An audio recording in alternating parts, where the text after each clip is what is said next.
Oh no, what is... I read the first SCP name and I'm not sure if I should be concerned or curious.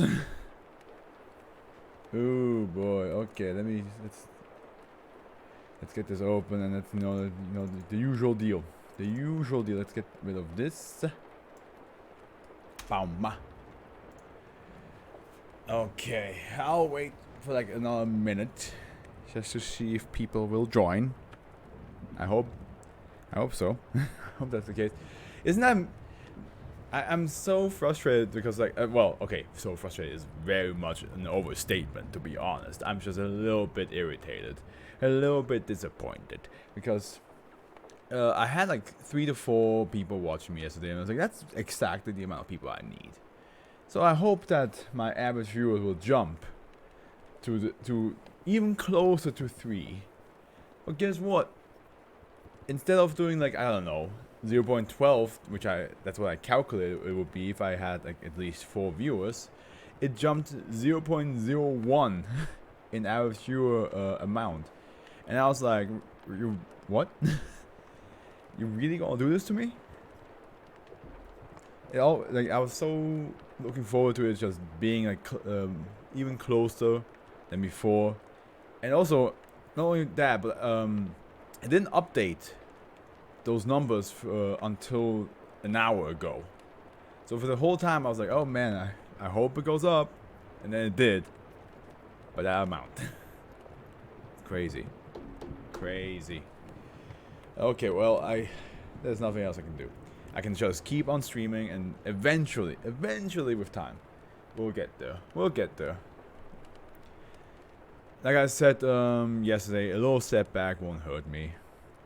I have to keep an eye on my phone because in case of my friend that I talked to yesterday that she should check out the videos I sent her in case I get a message. So, well, yeah.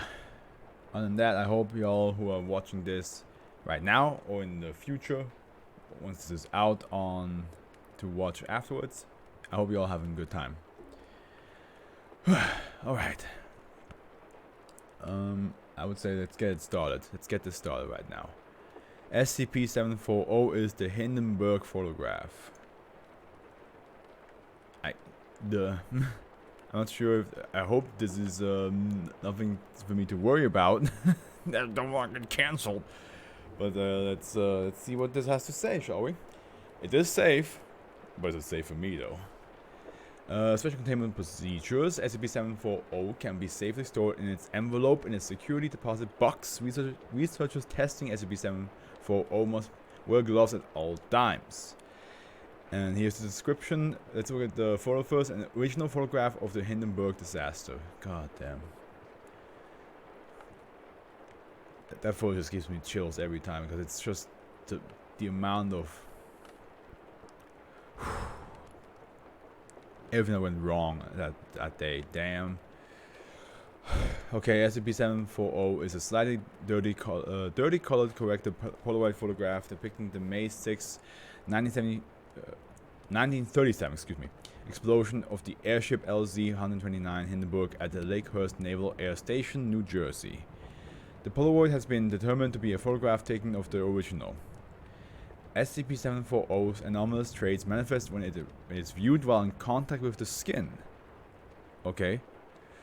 What does it happen? What does the skin have to do with it? The subject touching or holding the photo will hear the sounds of explosions and people screaming. Oh, great.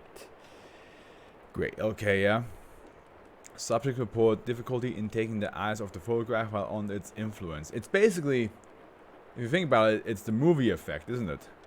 You know how many times in movies they pick up a photo, to look at a photograph, and then you can hear all the noises that the photograph represents. Like if there's like a happy child on it, you can hear like child laughter. If there's a car accident photograph, you hear like the and all that stuff. Basically that, but the effect is real. Subject holding the object typically report the inability to freely release their grip as being very distressing. Many subjects have undergone emotional breakdowns as SCP-740's effects progress. After 1 minute of holding and looking at the photograph, the subject's body temperature will begin to rise. Oh no. Accompanied by a sensation of warmness. The intensity of the warmth as well as the volume of the auditory hallucinations will continue to increase so long as the subject looks at the photograph.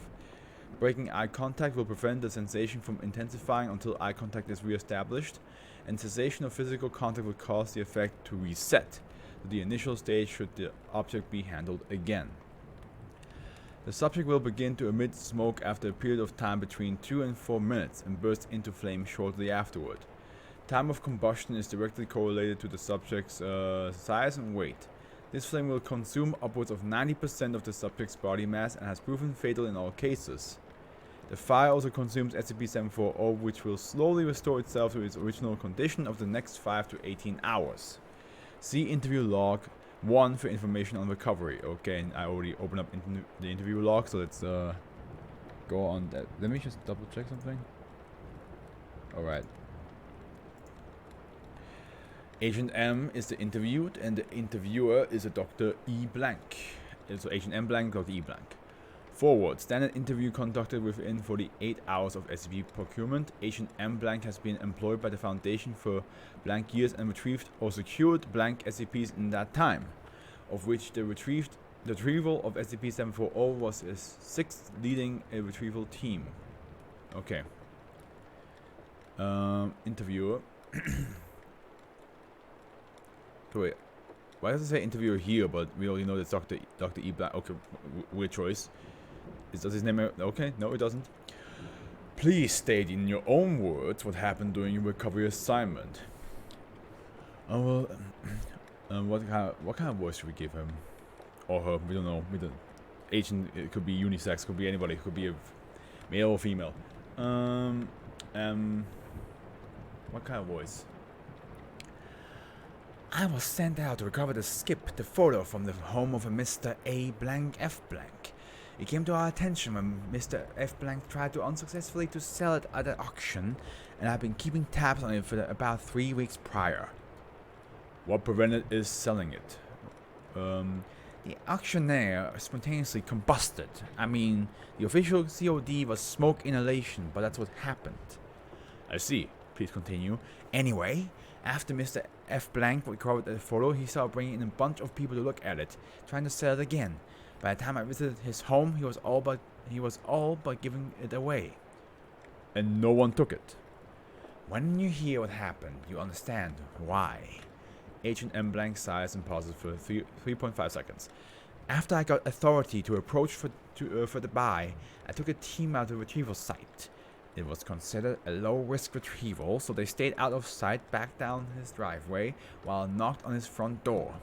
We'd arranged the meeting for 1:45, and it was March blank 19 blank. He had a real nice place, huge New England mansion. He welcomed me in, gave me a seat, offered me some brandy, which I declined. He was really old, real thin, and wrinkly, but really animated, talking with his hands a lot. How did the incident occur? Yeah, well, he made small talk for like 10 minutes until I asked about the photograph, and then he acted like he'd forgotten that's why I was there. He goes, gets it, brings it back in an envelope and hands it to me. He hesitated, though, and gave me this weird look, like he was trying to read my mind or something. Anyway, I set it out, and there it was, a Polaroid of the Hindenburg disaster. First thing I did was ask him how he managed to capture the explosion with a camera made decades after it happened, and he tells me it's a photo of a photo. And then I start hearing it. Hearing what? Explosions, fire, people, men, women, children, screaming in pain and terror. H&M pauses for 10 seconds. It was like I was just getting sucked into that photo. I couldn't look away. Then he leans forward and that breaks my concentration, like I'd forgotten I could look up at all. He's giving me that look again, and he says, You hear them too, don't you? I said, yeah. Then he shakes his head like he's disappointed. You all the same, blasted. That's exactly what he said. Do you know what he meant by that? Yeah. He went on about how everyone he ever showed the photo to could hear things. I asked if he did too, and he said no. Then he reaches to take it back. This is what the incident occurred. He says, No, son, it's deemed you unworthy. Give it here. And I told him no strong words I was leaving with. I told him in no strong words I was leaving with it. Even mentioned the briefcase of money I brought, but he wasn't having it. He goes, "I've watched men burn to death because they weren't worthy. Give it to me now." He lunges at me, knocks over my chair, real strong for an old guy. Please continue. There was no prior intel the guy was a skip himself, or he'd been coming back with me too. I'd have followed protocol, called him my team, but with the voices in my head, the photo I couldn't let go of, and there was fire coming out of his eyes and of his bolt. Is that a thing to say? I just panicked, okay? I've been doing this for years, but I just freaked the hell out. Drew my weapon, fired, 3 times? 4? The record indicates 3 shots. I don't remember. Anyway, I immediately called it in, grabbed the envelope and left the house. I was also feeling really hot, even though it was pretty cold. March in New England and all. Is this when the house ignited? Pause for 5 seconds. Yeah. By the time I'm outside, there was smoke coming out of the roof. Once my team shows up and pries my fingers off the skip, the whole thing's in flame. We had to stand way back. I couldn't help standing back. I didn't want to be anywhere near it. Doc, I saw the forensics report. You know what they said? What did it say? They placed the ignition point right where the old coot landed after I shot him.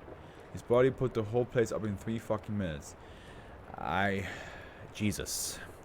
Thank you, Agent. That will be enough. Agent M. Blank was remanded to psychiatric evaluation for 3 months to treat mental trauma and acute pyrophobia not previously noted in his psychological profile. After amnestics failed to cure the condition, Agent was reassigned to a clerical position. Yawning. That's not a good sign. But man, that is rough. I mean, the Hindenburg disaster is already like a traumatic experience. Feels like a lot of, I mean, not anymore, of course, but it's still a big moment in history. A big moment in history that hurt a lot of people and traumatized a lot of people. So now a photograph that lets you go through the actual pain, through the pain and terror of the moment. Yeah, that's that one hurt in a different way. That one's a dangerous one, because I mean, it's just like in general, like yeah. Mysterious Russian submarine. We all live in a yellow submarine. Yeah. Oh my god, I don't want to yawn just yet, you know. But are you just going in order? Yes, I am indeed. I mean, that's what the title says. So I am going in order. And as you can see, I have, you probably cannot see it on my Twitch anymore, but on my YouTube you can see I've been starting to read the SCPs, I believe ever since like the 400s? No, I didn't do the 400s. Did I do the 400s? What is my oldest SCP video? Let's see here. No, I did. Yeah, the 400s. 460 was my first SCP that I started to like publicly read. Well, not publicly read. I just read it for myself and then post it online. But then like the 600s were the the 500s were the first ones that I started streaming. That's what it was. Yeah. All right. We have now, as I said, mysterious Russian submarine, Euclid. As the object has sunk to an extreme depth and is surrounded by a region of elevated pressure, it is largely isolated from external influence. Nevertheless, periodic monitoring by sonar and/or submersible should be conducted to ensure that it has not been tampered with. Russia has actively encouraged the use of the Foundation and contracted Russian warships SCP-S, Basisty, and Krasnoyarsk for these purposes. In the event of activity within the exclusion zone surrounding SCP-741, Procedures 353 Koshai is to be enacted. This procedure entails the use of a nuclear and conventionally armed RBK-2 oh my god, the names. Yoga anti-submarines / surface missiles aboard the Krasnoyarsk. Any movement of 741 is to be met immediately with a nuclear strike. All other contacts are to be engaged with conventional warheads. And here we have a picture of SCP-741 prior to sinking on blank blank 1960 blank. Okay. Let's see. Description. SCP-741 is a sunken Soviet submarine. It sank blank blank in March 1968. However, interesting that it says that actually it says the year here, but it doesn't say the year here. I mean, okay, this could have been 1967, 1966, 1965, but yeah, okay. We'll let that slide for now. However, the Foundation did not take over custody of the vessel until blank blank 1999. The submarine itself is a version of the Charlie II class, carrying 8 P-120 Malachite anti-ship missiles. Prior to sinking, the submarine had been deployed under unusual circumstances which garnered the attention of Western intelligence agencies. The United States government attempted to recover the vessel in the early 1970s, an operation known as Project Blank. This was moderately successful, though precisely what is recovered was never disclosed. In the late 1990s, agents within the US government, affiliated with Redacted, contacted the Foundation with news of a potential Euclid or Keter class object within the wreck. Following negotiation, the Foundation took custody of the wreck and has had it under surveillance ever since. I gotta check my mess. Oh shit, she actually did talk to me.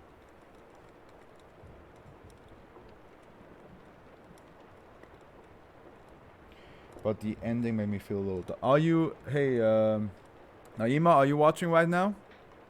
I don't know why I'm looking up as if I'm talking to a spirit.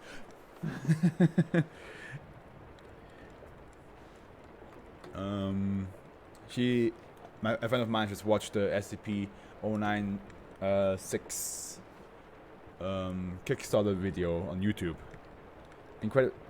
Incredulous Ninny. You've probably seen it if you know what the SCP is.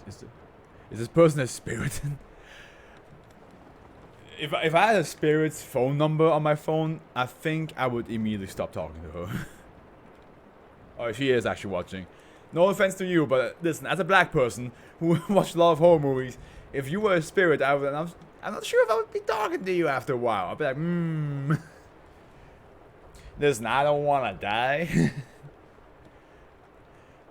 You've been nice to me though, so maybe you're one of the nice spirits. Who knows? She just watched the SCP-096 video, and she just said that she was a bit confused by the... Yes, I've got nothing better to do than using WhatsApp. I'm sorry. So the ending, I assume you mean the part where she walks in to another room and the guy is like, oh, it was easy to make him talk. And then a bunch of voices were saying like, oh, we now are aware of what he was doing. So basically the ending was that she was interviewing him and she was tasked by the O5, which are the O-Watch, the big honchos, to see if all this action that you saw in the whole video was staged by the doctor that was saying like, oh Christ, you should have let me kill it. Because at the end, the goggles, the scramble goggles and everything else, the picture was all staged by him. Because he was aware that that 096 is 096, yeah, I said it correctly, is too dangerous.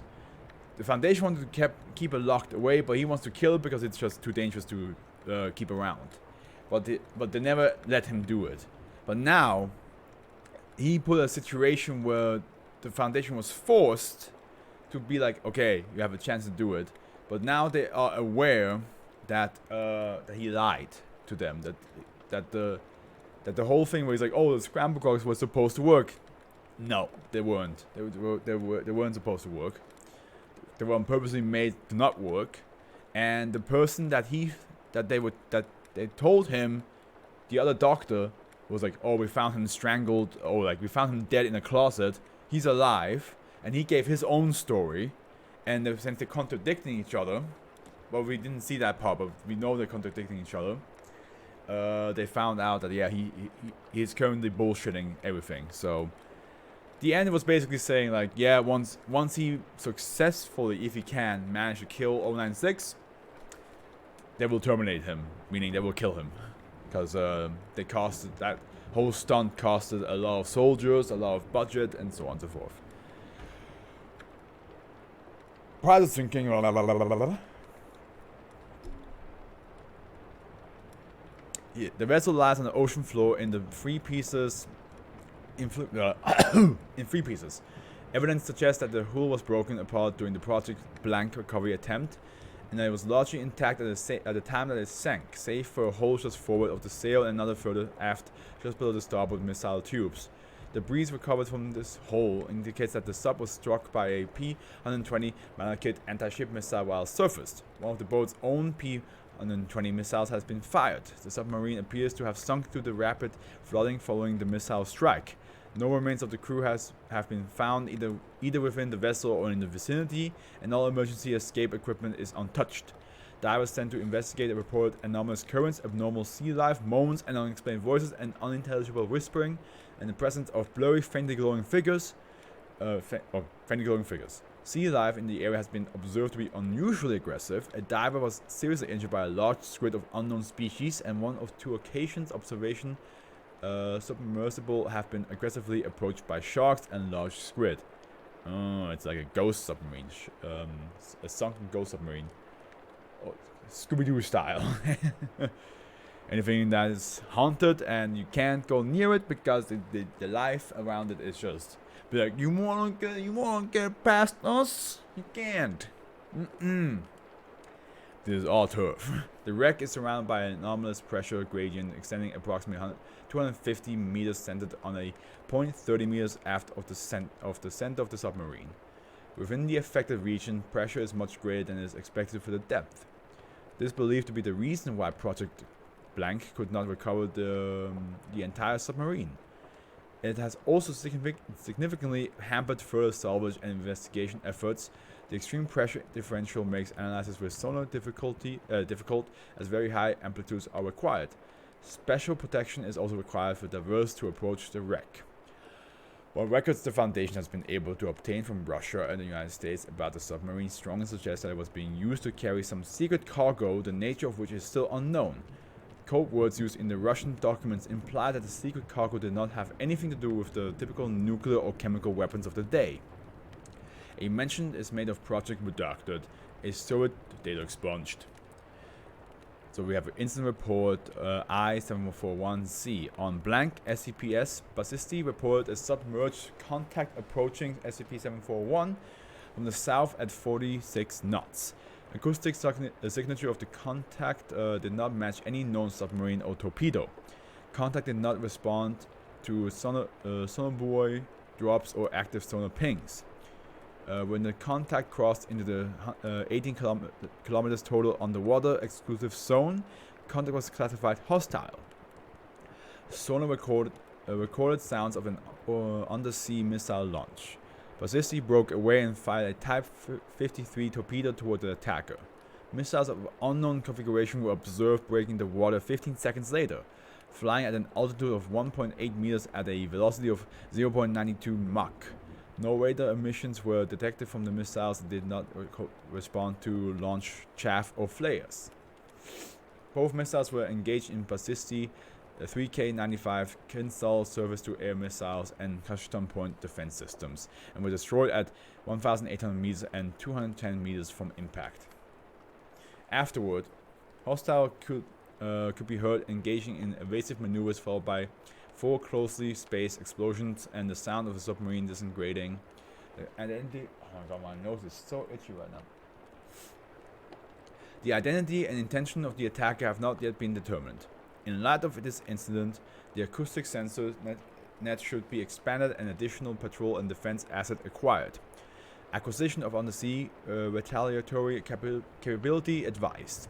Addendum B. Further analysis of the sonar recordings taken by SCPS Basisti during incident I-741Z has revealed anomalous acoustic signatures not consistent with any known form of propulsion, including, oh god, magneto-hydrodynamic drive. Anomalous transients reminiscent of Redacted are also audible during the break-up of the unknown attacker. Document A. An interview conducted between Foundation researcher name withheld and an American intelligence agent working for Redacted. Relevant portion described below. Why did you decide to come forward? The US government sat on this information for 30 years. You've seen those reports. Project Redacted. For fuck's sake. We knew that part too. How the directors didn't make the connection is beyond me. That and the stuff the blank pulled up. Yeah, the other part you don't hear about is what some of the research team died of. Data expunged. Doesn't naturally do that. And the crewman was buried? Just uniforms? Also, the nuclear device was recovered. It wasn't a missile or torpedo warhead. It was a demolition charge. Does that make any sense? After all those clues, I had to come forward. Why the directorate didn't is something I can't fully explain. Wait, the sub was sent out unmanned? But if so... Interrupted. No, not unmanned. There were no bodies, but personal effects were everywhere, along with uniforms. There was some blood, human, before you ask, and one of the torpedoes and a bit of skin. Where somebody probably crushed his hand loading the thing, excuse me. Just, nobody's left. When I first looked into all this, I had no clue what the hell had gone on down there. But I started putting things together. A Soviet weapons program? Some kind of biological agent after what you said about data expunged. No, it wasn't that. I thought maybe it could have been, so I dialed up some of my contacts at Biopreparate. Us spies end up owing each other favors after a while, and they denied it. Vehemently. Not your usual cover-up host shit either. They clearly thought that whatever the fuck blank was carrying, it wasn't theirs and they wanted no part of it. Sounded like he was going to puke when I mentioned Redacted. And doctor, do you have any idea what it takes to make a bioweapons researcher sick? I can guess. Now, that wasn't what really bugged me, though. What really kept me awake at night was the KGB files that fell into our hands.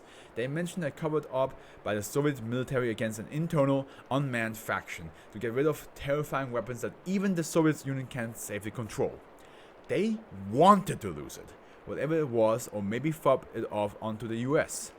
Of course, that all came to light right before the Iron Curtain fell, and given the atmosphere at the time, it was practically impossible to convince the directors that they weren't talking about nukes. And even once I did, they still didn't think that was worthy of action. I mean, the Redacted will probably have me hanged for treason if they ever find me, but it was worth the risk.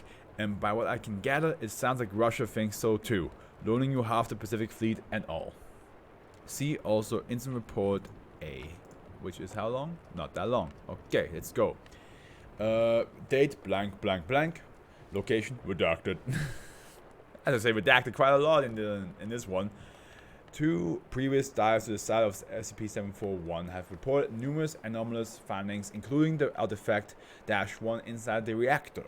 A 3rd dive has been arranged to investigate the anomalous outside the submarine itself. Divers have based off the icebreakers Yamal.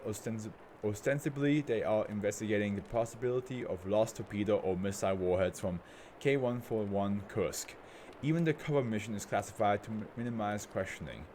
A 40-kilometer exclusion zone has been established around the site via secure ride calls. No civil shipping is in the area. Okay, oh god, do I have to give them all... Oh boy, do I have to give them all an accent? Or voice? Okay, audio logs. Log begins blank by blank at, so it starts at 9:37. Okay, I will try to give my best to memorize which has what voice. Yamal, control. I have to stop inside now. Acknowledged. A27. A27. Get a look at that. What the hell? Very odd. I'm taking some photos. That's not the only weird thing either. Take a look at the hole. Did you see something move? Probably just a giant isopod. They're everywhere down here. Maybe a spider crab? You're right. I'm just twitchy. You go for active ops. Say again. Sonar and lights all go. Keep cool. Light them up. I'm lit. Moving toward the stop. I can't keep them all. Actually, I was going to read this normally. I can't give them all a different voice. I'm lit. Moving toward the starboard side breach now. No evidence of change since the last survey. Wait. There's something glowing inside the hole. I'm moving closer to investigate. Be careful. Watch the radiation. And no background levels back here. Still, that does look like Cherenkov radiation. Beta emitter? A hunk of thorium or something? A29. Neutron counter beginning to register something. 40, 50 counts per second. Not much, but it's neutrons. An unknown voice. Oh god. Vasily, Yevgeny, can you hear me? What the flying hell is that? A30, are you seeing this? Oh my god. Is that a person? Not possible. It's just not damn possible. Everybody check nitrogen levels. This must be nitrogen narcosis. All of us? Help me. It's getting hard to breathe. It's gone. This doesn't make any sense. What was that? Who else is talking here? I can't explain it. We just saw, well, something here. I guess that's why they call it Euclid. Some things you just can't get used to. Addendum. Previous dives have recorded unintelligible mumbling and strange lights, but this was the first time any intelligible speech has been recorded. Log resumes, and this is 22 minutes later. Guys, we got a visitor. Squid! Huh? Weird. Keep your distance. That's a bloody big one. You must be what? 5, almost 6 meters? Near to that, yeah. Still, never heard of one attacking somebody. Noted. Continue investigation. A29. Check out that weird husk down there. A30. Look at that shell. See if you can get me some close photos. It's familiar somehow. I'm going to swim up forward and check out the torpedoes tubes. Roger. How big is the shell? How big is that shell? From the photos you beamed us, our marine biologist thinks it's a redacted. If you can hold that shell up here, we'd like to have a look. Just be careful, they're expunged. 30, 29, can you attach a whole cable to the shell? Can do. The divers work in silence for about 5 minutes. Curious bastards, aren't you? Huh? That squid's over there. Ah! 26, what happened? I see blood. Yamal, reel him in. Reel him in. We have him. What's going on? 26 has been attacked. We're going to have to give him decompression time. Don't bother. The squid's giving chase. Good lord. It's attacking again. It's tearing him to pieces. Get him up aboard now or he'll die. Roger. Maximum winch speed now. Prepping the hyperbaric chamber. Get yourself out of there fast too. I see something else moving. Another squid? I don't think so. Don't know what the hell that was. Didn't get a good look at it. Lights off. Full aboard. Prepare to surface. Roger. Roger. Start your ascent. We'll take it in slack. Do you have him? We've got him. He's alive but unconscious. They're prepping for emergency surgery now. These bites are pretty bad. Addendum. Yamal successfully recovered all 4 divers along with the shell. Analysis of the shell shows a remarkable similarity with extinct orthoconic nautiloids. The shell was devoid of tissue, but was not fossilized. The significance of this finding is still being investigated. Diver A26 remains in critical condition after the loss of a limb and exposure to venom of unknown composition. A26 camera was destroyed, but most of the photos were transmitted to Yamal via the fiber optic Ethernet link. Photos of the ghostly phenomenon remain classified and have been sent to redacted for further study along with Geiger and neutron counter readings from the same time. Future dive missions have not been ruled out, since squid are not known to attack humans normally, much less without provocation. It is considered probable that some other phenomenon is at work here. Future divers will be warned to treat all potentially dangerous sea life as an immediate hazard and take appropriate precautions. Ooh! Kind of ironic how, ironic for me that I called Naima a spirit because of the way I acted. Here to look and promise my guy. Thank you so much, Arouse Bear. I appreciate you so much. Welcome to Fluff. Welcome to the stream. But yeah, I think it's funny how I joke that Naima is a spirit, and now we have a spirit filled sunken submarine. Maybe that's where she's from. I wasn't paying enough attention, I guess. Hey, don't worry about it. Listen, I'm throwing you into a deep end after deep end. As in those past couple of days, you know me. So the fact that you didn't understand the ending is fully fine. I didn't understand the ending myself either when I first watched it. But then I watched it a couple more times and I was like, oh, I see how this goes. I see how this works.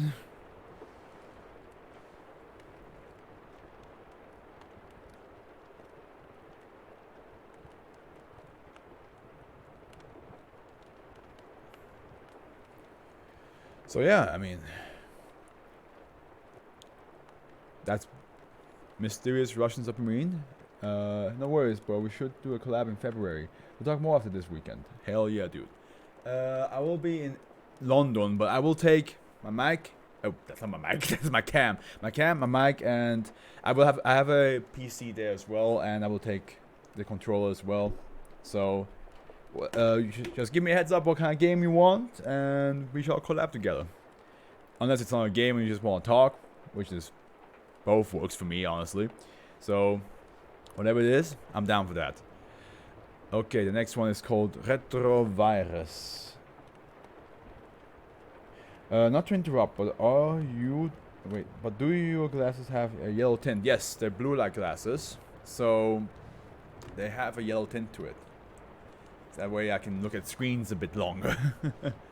So Retrovirus, and you can interrupt me as often as you need to or want to, so don't worry about it. Oh my god. So we went from Save to Euclid to Kita. We actually went down the order of the danger zone. We will hash out these later for sure. Hell yeah, dude! I'm absolutely looking forward to it. Special containment procedures. Instances of -1 are kept in separate solitary confinement cells in the maximum security wing of Site Blank, and are fed blank kilograms of freshly harvested human bone marrow obtained redacted in addition to standard humanoid grade rations. By the way, I want to ask Incredulous Ninny, because you asked me if I'm reading them in order. I assume that you have heard, read, seen SCPs that are coming down much later down the line. And without spoiling what they are, which one is your favorite SCP so far? If you're still here. I'm not sure if you're still here. Samples of the SCP-742 that was loud. It's common here that the building I live sometimes creaks, but the fact that I just did that after I read samples of the SCP-742 virus and then just I was like, what?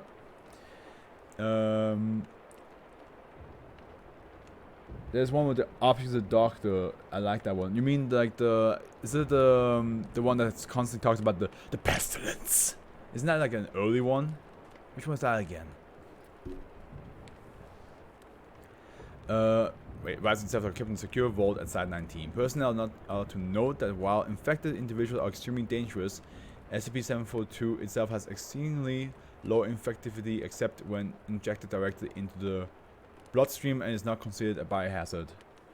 Because I know that if it comes down later, I mean, I know there's like 7,000 of these things, so there might be another doctor one, but if it's the only doctor one I know so far is definitely the one that constantly sees every patient he has that they have the pestilence. Is like, I have to heal him, I have to fix him, but he just ends up killing them every single time. So that's the one I know. But if it's not that one, then isn't that? Then I know there will be a future doctor coming along.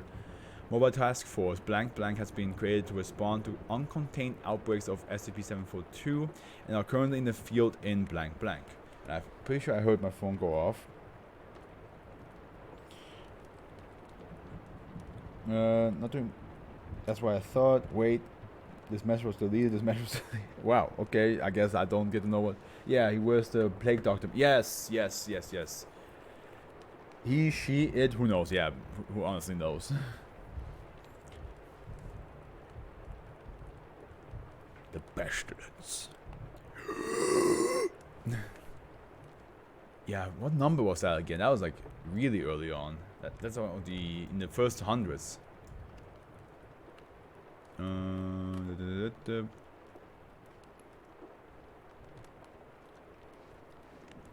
Now, was it that's the zombie plague? Plague Doctor 049. It was 049, that's what the number was.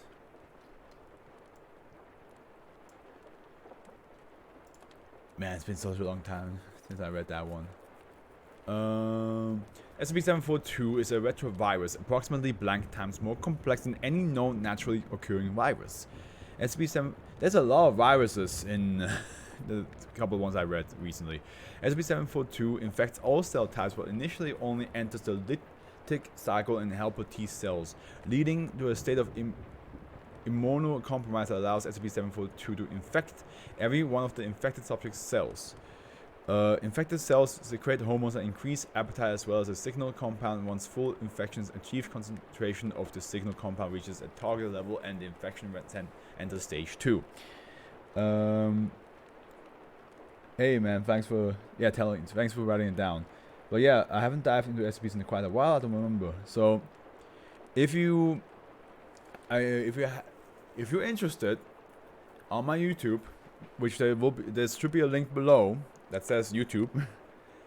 As you saw, I have read since 460. So if you're interested in any of the numbers between 460 and now, it's definitely somewhere on my YouTube channel. And from 460 till 500, they're all single videos. But from 500 onwards, they're all in a long ass video in with 10 SCPs in them. But they're all time stamped, so that you can easily find which one you're the most interested in if you want to. If not, that's fine. That's fine as well. I think I got a message. Sorry, I got the wrong chat. I see. No problem. During stage 2, SCP-742 affects the nervous system, causing the infected subject to ravenously consume large quantities of protein-rich food and then seek a dark, secluded area, often a cave, abandoned building, or crypt. At this point, the subject enters a state of hibernation, slowing the metabolism to the point of apparent death. During this period, the SCP-742 retrovirus completely reverse transcribes itself into the infected subject's DNA and deactivates its viral properties. Following this event, the subject is designated -1. Hell yeah, that's a lot of work. Thanks for the effort. No problem. I used to edit a lot of the SCP stuff. Like I try to make them like, because I do a lot of reaction videos, so I try, and the whole point of my reactions that I try to make them a bit more special and try to edit some new stuff in occasionally. But you know, when you get like 2 hours of footage to go through, after a while you just kind of you kind of lose energy and creativity. So the SCP videos are just on there with timestamps, so it's easier for people who haven't had a chance to watch the stream or are curious about the SCPs that are on there. But yeah, the rest should be whole different stuff. Newly created instances of -1 use the food energy ingested during the viral phase to alter the physiology, resulting in an organism superficially similar to a human being, but with a second alimentary tract linked, data expunged, with the mouth. Several new organs of indeterminate function and a subtly altered nervous system. Once fully transformed, instances of -1 continue to function as if they were normal human beings and are virtually indistinguishable without medical examination. However, SCP-742 infection destabilizes the genome during reverse transcription, leading to symptoms consistent with telomerase dysfunction within approximately a month. -1 can prevent this by ingesting human stem cells. In the wild, -1 are nocturnal hunters preying on isolated humans. The victim is first paralyzed by a venomous bite, then drained of bone marrow via redacted. Occasionally, some of the victim's flesh will also be cannibalized for sustenance. Instances of -1 do not age normally, and if kept supplied with stem cells, are biologically immortal.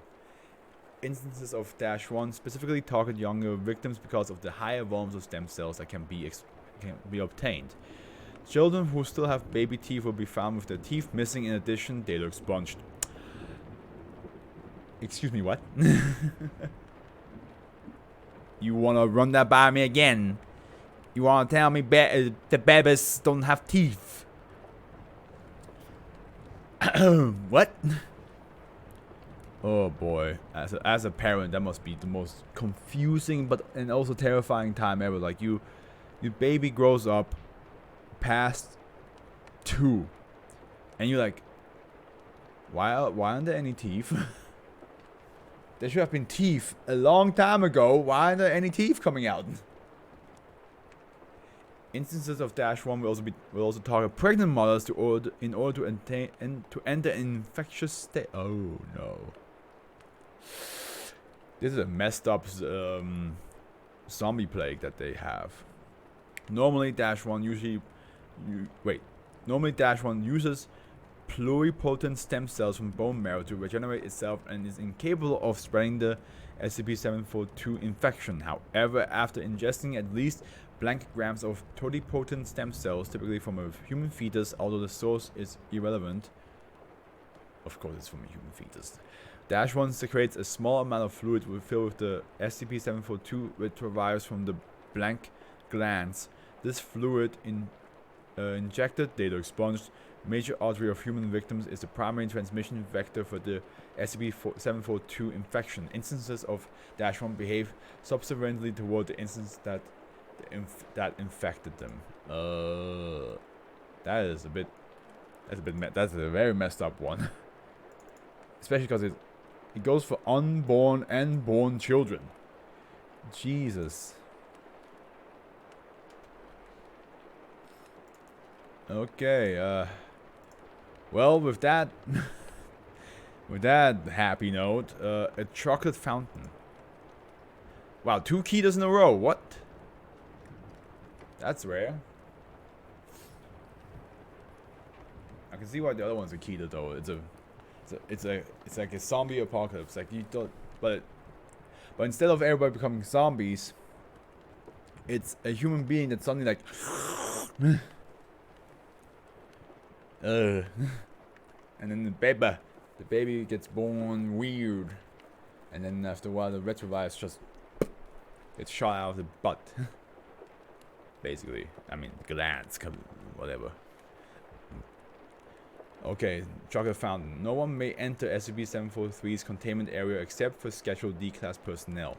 Any activity that must be performed within SCP-743's containment area must be performed remotely by robot.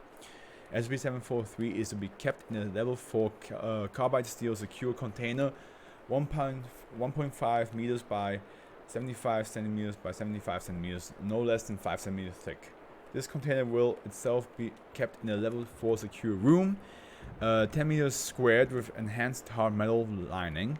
A full array of redundant sensors within the container will remain trained on SCP-743. Another array of sensors will watch the container for any signs of breach. Video, audio, and data feeds from all arrays will pass through a control room manned at all times by at least 2 personnel. Any abnormal or aggressive activity by SCP-743 must be immediately be reported to level 4 staff. Housing for 24 D-class personnel, designated housing unit 743 or HU 743 must be set up adjacent to SCP-743's containment area. At the first of each month, just double checking real quick. Oh.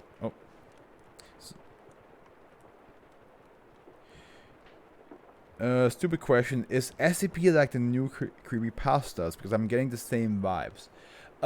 Sort of.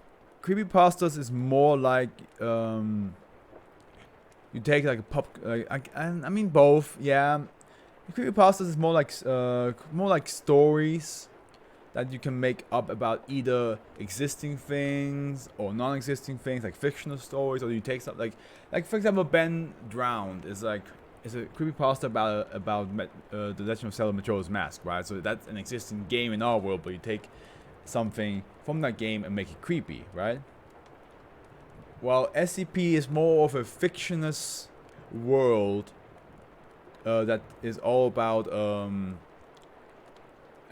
that's all about a scientific foundation trying to secure and contain these different anomalies, right? And not every anomaly is dangerous or creepy or or mean. Because there's things like the water nymph, a woman made pure out of water, who she's really stuck in my head because I hate what the Foundation did to her. She was very optimistic, very happy, and she complied to join in on the experiments until the experiments hurt her really badly because the Foundation decided to boil her and freeze her. So now she is chronically depressed. So there are SCPs like her who don't mean any harm. Yeah, it's all in the same universe. This all takes place in the same fictionless Earth, basically. And if you read like SCP-001 is basically, it's very like X-Files or the game Control or even the movie Cabin in the Woods at some level. Yeah, Cabin in the Woods is like the closest thing that a feature film tried to like be like be similar to SCP Foundation, except of course in Cabin in the Woods it was like we have to use classic horror monsters to contain whatever demon is inside. But yeah, like SCP Foundation is more like a world where these things exist, and there's a foundation that knows about them, and they're just trying to like keep them locked away, if they need to be locked away, or if they can lock them away. Because again, there are SCPs like I forgot which number that was. Like, was it 333? No, it was something else. Which is a beast in the ocean that's 1,000 kilometers long. That's a thing they cannot contain. They just have to keep tabs on it, and hopefully that nobody finds it ever. But yeah, as I was saying, SCP-001 is the Foundation itself giving different fake SCPs to be the original first one. Because the reason why they gave fake SCP entries is because there are rival companies that would like to either use the SCPs as for power, for wars, for personal gain, or just for absolute chaos, right? Or because they are cult and believe in the wrong type of god. So, and that's why they had to create like fake files, and because the real 001 SCP, we don't know what it is. But yeah, all these SCPs are in this exist within the same universe. Here, let me show you actually. I'm still trying to read through the experiment log of control a lot of the politics that exist in the Chinese government. Not only that, but the sorry. Another video went on. So this is SCP-682, which is the hard to kill reptile. And these are the experiment logs, which this is one very long, as you can see. It took me like an hour or two to get, or an hour and a half to get to this point. And as you can see, it does have interactions with other SCPs as well. It's not this SCP actually got to deal or meet the other ones. So yes, this all takes place in the same universe. I was literally thinking about the X-Files. I love that show. Yeah, it's good stuff. Where was I? Every 2 days, one D-Class personnel currently assigned to HU-743 is to be locked alive in SCP-743's containment room with several plates of food, at which time SCP-743's container will be remotely unlocked and opened. These D-Class personnel may eat as much as desired of the available food, including the liquid from the SCP-743. Under no circumstances is this D-Class personnel to be allowed to exit SCP-743's containment area. SCP-743 may not be transported without O5 approval, except under emergency protocols. When transported, SCP-743 must be accompanied by no fewer than 8 Level 4 security personnel and no fewer than 8 D-Class personnel from HU-743. As of blank 2000 blank, SCP-743 is kept in Containment Annex Delta at Armed Reliquary Containment Area 02. Speaking of which, now that I have a new person here and I have you here, I'm actually planning on making a SCP web series. Now, Naima, SCP stands for Secure, Contain, Protect, right? I'm planning to do a prequel that's called Unsecured, Uncontained, Unprotected, which is a basically, because this is all files of how the Foundation found them and how they are locking them away, and how they're testing the SCPs to see what the limits are and how they can contain them better. My web series is going to be how the SCPs were out in the world before the Foundation found them. So I already written 2 scripts. Each of them will be different lengths of minutes. Overall, I want to have them to be 10 minutes long, but some of the SCPs will be definitely only 5 minutes long. And I have 3 scripts in mind already, so 2 of them are already written. The third one still has to be written, and I'm planning to do 3 more. Because it's the first season, it will be 6 episodes. The pilot season, basically 6 episodes of that stuff. And the fun thing about SCPs is that every episode can be a different genre. This just depends on the SCP, of course. But the first one, I made it into a more of like a crime thriller. The second one is more of a dark comedy. And the third one, I'm not sure if there's a right word, but the third one is gonna be very like a bit more on the sadder side. Like it's definitely more on the darker tone, and it's gonna be like very gritty. It's gonna be sad. So I've written the 2 scripts already, and yeah. And I would have enough money. I would have enough money to fund it myself, but I would definitely need to first finish the scripts and then find myself a producer. Luckily, I have Celine. She's great with this type of stuff. She's a good producer, so I can ask her if she wants to produce it for me, or if she knows somebody who wants to produce it for me.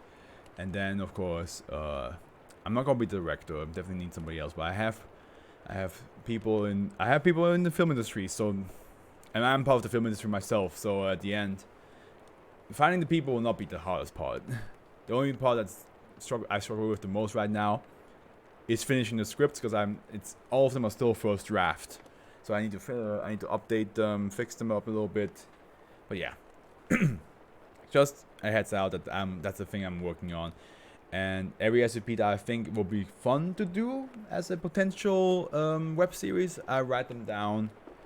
And because I don't want to do all the famous ones like 096 and 173. Those are famous ones. I don't want to do them all 682 as we just saw. I want to do some that haven't had a chance to shine, you know? Okay. SCP-743 is a stainless steel chocolate fountain. 112 centimeters, 44 inches tall, and 47 centimeters, 18.5 inches wide, with a mass of 35 kilograms or 77 pounds. On the base of SCP-743 is a laser-etched logo for Afro, a company that specializes in producing chocolate fountains. SCP-743 usually appears to be in pristine condition. Usually appears to be, okay, yeah, I read that correctly. Immaculately clean, well polished, and completely undamaged. SCP-743 can be disassembled into its components parts, base, auger, cylinder, tiers, and crown, but standard examination of the individual components do not reveal any unusual traits. Haha, sounds cool. Yeah, it's I will tell you more about it afterwards, because the very first one, I'm very proud of the script. It's by the SCP-303 called Doorman. The SCP itself is very creepy, but I definitely decided to make it a crime thriller out of Doorman. And I forgot the number of this SCP, but the second one is called Butler's Handbell, and that one is definitely more hilarious. That one has a lot of dark comedy to it. When assembled, SCP-743 exhibits several different behaviors. Resting, SCP-743 displays no apparent activity. Flowing, SCP-743 appears to operate like a standard chocolate fountain. An example, a heated chocolate-flavored dark brown liquid flows from inside the crown down over the tiers and into the base. This liquid smells and tastes like high-quality dark chocolate, and in fact, its aroma is quite enticing, but does not appear to be compelling. Subjects who consume significant quantities of the liquid typically experience a feeling of warmth and euphoria. Chemical analysis shows that this liquid contains many substances found in dark chocolate, though with higher concentration of many nutrients, particularly sugars and amino acids. The flow of liquid is not affected by the presence of or absence of fountain chocolates or anything else in its base. Feeding. At semi-regular intervals when organic materials is available nearby, a stream of small brown ant-like entities start pouring out of the crown of SCP-743. These ants, which can number in the millions, swarm over available animals, plant and fungal materials, cut small pieces of these materials with the pincers and carry these chunks into SCP-743's base. SCP-743 seems to prefer consuming live humans. Of course, it fucking does. It always does. Particularly those who have consumed SCP-743's liquid, but will also consume live animals, dead humans and animals, plants, fungi, and even some processed animals and plant materials, in example, leather, cotton, clothing, and paper. These ants have been known to travel more than blank kilometers round trip, bringing a carcass piece by piece back to SCP-743. Hunting. If sufficient organic materials is not readily available to SCP-743, different types of arthropoid entities start to emerge from SCP-743's crown. Many of these entities resemble known arthropods, particularly insects and arachnids, but a large number resemble no known species of arthropod or other animal. These arthropods, which are always the same color as SCP-743's liquid, are usually specialized for a particular task. Type of arthropods that have been observed include small winged insectoids used for scouting, observation, and reconnaissance. Toys that can bore through most material, including steel and titanium. Whoa, boy. Look at them insect muscles, bruh.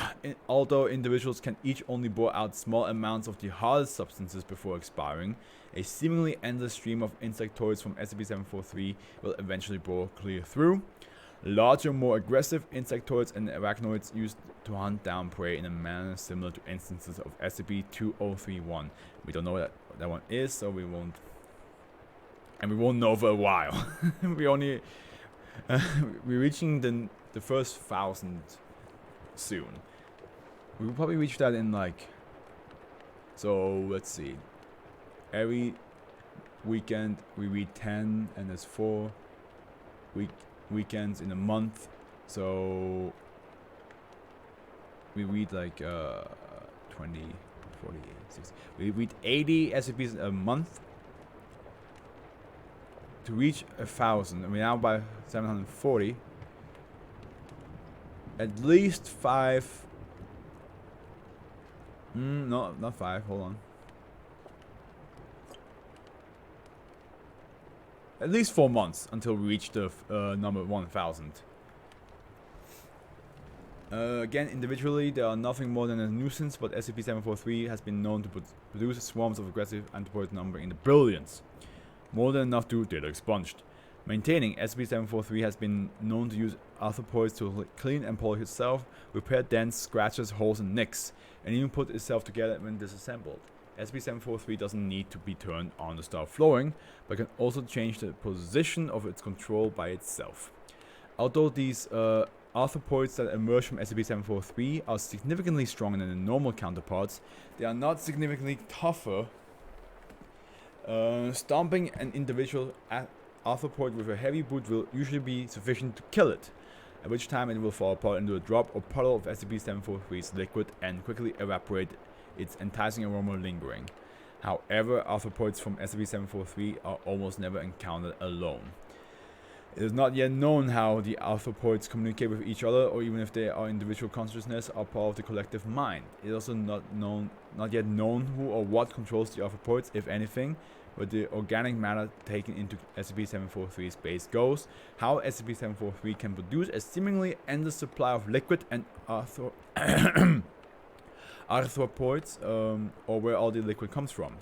SCP-743 does not appear to be invulnerable. However, SCP-743 is both highly resistant to damage and will employ its arthropod army as an active defense system. It is theorized that SCP-743 can be destroyed using data expunged.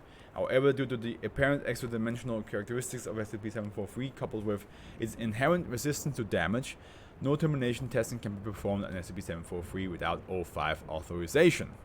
Note: due to the nature of SCP-743, it is difficult to study the source of its abilities. No one can get close to it without risking it being eaten, or our instruments don't last longer than a few minutes before being shredded by 743's bugs. Probes sent into SCP-743 can't see anything but brown, and the liquid evaporates so quickly most of what we know of it comes from analysis of its gaseous phase. What we do know is that 743 is dangerous. We have yet to see any limits to the amount of stuff SCP... I always want to say SCP-743 even though the SCP part is not even in it, because you naturally, when you see the number, you just say it. Can pour out. I firmly believe 743 could breach containment if it's seriously tried. That said, 743 seems to behave itself as long as it gets steady stream of live people to eat. Thus, I propose that some D-class personnel that will be terminated anyway be fed to 743. Kill two birds with one stone, Dr. Lambert. Proposal death by chocolate, approved by 05 blank blank 2000 blank. Okay. They're like, you know what? All the D-class personnel that we're gonna kill anyway, might as well feed the chocolate fountain that shit. Who are we to deny the chocolate fountain from sustenance? They I mean, it feeds us, we feed them. How about that? Alright. Once we finish reading this one, we reach the halfway point. Oh, I can already see that it's going to take a bit longer. Actually, hold on. Maybe not that long. Okay, what is this one? Assembly required. And we're going back to Euclid. We had 2 keys in a row, which was very rare. But now we're back to Euclid. Due to SCP-744's immobility, containment facility 744A has been built around it. So this is, Naima, this is an example of an SCP that you cannot move or contain at an actual Foundation site. This is now where they had to build a, basically a cage around it, right? Because that means that people cannot go past, towards it or past them and so on and so forth, because at the end it's a bit too big. And also it's immobile, so you cannot move it. A 2-kilometer perimeter surrounding the area is blocked off with a concrete wall topped with concertina wire and is monitored by security cameras. Guard posts located on the perimeter are to be manned by security personnel armed with standard field gear. Any items produced by SCP-744 are to be retained until they can be used. I already forgot what it's called. Assembly required. Yes, that's what it was. SCP-744 is a large abandoned factory covering approximately 30 acres, located in blank WV. SCP-744 is only semi-operational, with most of the manufacturing equipment having either degraded to the point where it no longer functions, or having been deliberately damaged by an unknown party at some point prior to SCP-744's containment. The portion of SCP-744 that are functional contain many types of manufacturing equipment that would normally not be associated with each other, including large industrial looms, automobile manufacturing equipment, and a large piston that did not seem to serve any purpose whatsoever. Current research at Containment Facility 744A is dedicated to studying possible connection between these machines. 744 anomalous properties manifest once every 56 hours. During this time period, SCP-744 will activate its manufacturing equipment. While SCP-744 is active, it will actively use its manufacturing equipment to produce items. For a partial list of these items, see the log of items produced by SCP-744. All items manufactured by SCP-744 are moved via conveyor belt into a large antechamber, which appears to have been designated to assemble them into one machine. This chamber is no longer functional. It is unknown where SCP-744 obtains the materials it uses to manufacture these items. -1 is a voice calling itself blank blank. -1 claims to be claims to be a production manager for SCP-744, and that that it is in an undisclosed location within SCP-744. -1 will attempt to communicate with any person who enters SCP-744 through the use of speakers which are located throughout SCP-744. These communications usually consist of -1 attempting to convince the person that SCP-744 is a highly advanced manufacturing facility in need of minor repairs, and to convince the person that they should assist it in restoring SCP-744 so it can resume working towards its purpose. But what is your purpose? What do you want? Attempts to receive further explanation of this purpose from -1 have failed. The entity is either unable or unwilling to provide further details on this subject. SCP-744 was discovered on blank 1954, when reports of a haunted factory reached agents embedded in the local military base. Agents dispatched to investigate SCP-744 were able to establish communication with -1 and confirm its anomalous nature. Containment procedures were enacted on blank 1955. With the construction of containment facility -A, persons known to have reported the haunted factory store with issued Class C amnestics. Containment was successfully completed by Agent MTF, whatever that symbol is, 7 Home Improvement. So that these Naima, these are groups of people that have a mobile task force that have very specific tasks. Like mobile improvement have to do with like a building, but there's also other ones like here we go. Yeah, we have Right Hand, Pony Express, Last Hope, Castaways, Mass Hatters. These are all like gardeners, for example. These are all like different task forces that have to like deal with certain thematic SCPs. For example, gardeners have to do with a lot of SCPs that have to do with growing in a garden or are in a garden or have to be part of a garden, or like just in general like fauna. Oh wait, excuse me, not fauna, flora stuff and so on. Ghostbusters, anything that has to do with spirits and hauntings and so on and so forth. So there are certain task forces that have to deal with certain things. So home improvement, as we now know, haunted factory, makes sense. They have to deal with a building.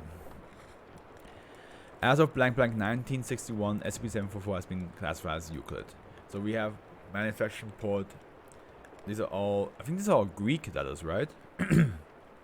Or am I wrong? Manufacturing 3 centimeters galvanized nails at a rate of 100 every hour. Nails are of low quality and most appear to be heavily degraded with rust and age. Manufacturing port manufactures large steel beach umbrellas. Umbrellas are made of a variety of low quality metals and are usually heavily degraded, produced at a rate of 1 every 11 hours. Manufacturing port, whatever that, I don't know what these letters mean, manufactures 0.3 times 0.5 times 0.3 meters blocks of steel. Steel is usually of high quality and appears polished, produced at a rate of 15 blocks per hour. I mean, they're very small though. Meter. So like 30 centimeters and 50 centimeters. Okay, they're actually pretty big. Manufacturing 15 centimeters. Iron bolts assembly line appears to have been damaged, as the bolts have severe manufacturing defects that render them unusable. Badly damaged produces a constant stream of metal scrap. Scrap composition varies, with samples ranging from bronze alloys matching the plating of SCP-2406 to gray metal matching the blocks forming SCP-1139. Produces steel washers 2 centimeters wide and 0.01 centimeters thick at a rate of 200 per hour. Produces high explosive anti-tank artillery shells at a rate of 300 per hour. Personnel should note that these shells are highly unstable due to manufacturing defects. And then A, log of communication with -1. Interviews granted by SCP-744 have been very brief due to -1's uncooperative nature. Okay, here we go. Interview -1, interviewer Dr. B. Blank. This interview was taken shortly after SCP-744's initial containment. Can you please identify yourself? I'm blank, the production manager. I'm having a hell of a time. I can't find one of my so-called workers to help me finish this thing. Finish what? None of your damn business. What will you know is what must be done, and we have to get it done soon to meet the production schedule. I see. So are you gonna get to work or what? Beg your pardon? These machines ain't gonna fix themselves, son. You have to get to work. Oh yes, these machines ain't gonna fix themselves, son. You have to get to work. Okay, Bane. You know, we were born in this factory. I was shaped by it, molded by it. I haven't seen a different factory until I was a grown man.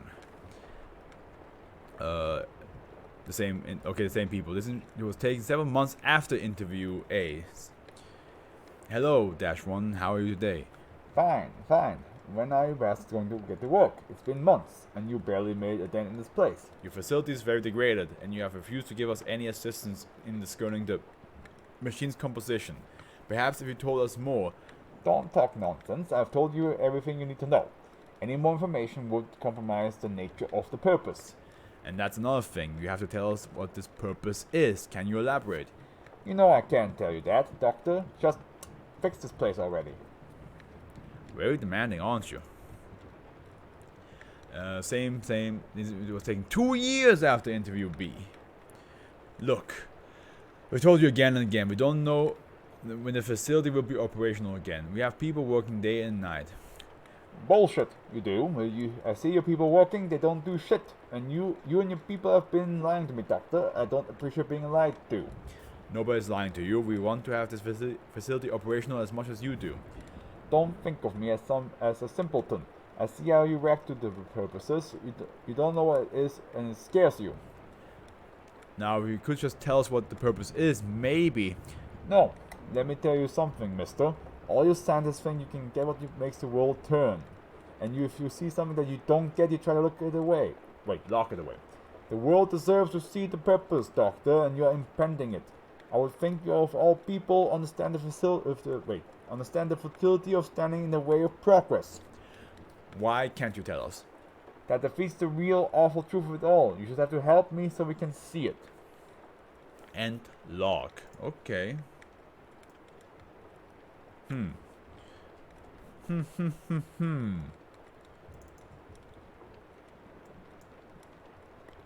I don't really have much to say about this one. It's a factor that creates very badly degraded material, except the cubes. So yeah, don't really have much to say about that one. We reached past the halfway point, guys. The headlights. Ooh, this has a very high rating. Okay, this one's a more known one. Okay, Euclid, SCP-745, point of origin has been traced to an abandoned stretch of highway blank in northern New Mexico. The Foundation has purchased the surrounding land and the highway has been redirected. On-site security are disguised as highway patrol agents and are tasked with removing trespassers and capturing any new hunting pairs of SCP-745. And SCP-745 creatures that any SCP-745 creatures that are captured, live or dead, are to be loaded into Class C BCU storage containers to await transport to Site 17. So much lore, no? Yeah, there's a shit ton of lore in this world. There's like, there's a lot. I mean, to be fair, the SCP Foundation exists since like. What? Like when did the SCP Foundation start? SCP Foundation first entry.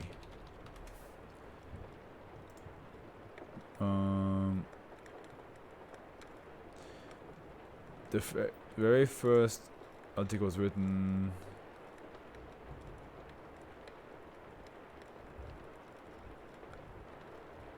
Yeah, it looks like. Whew.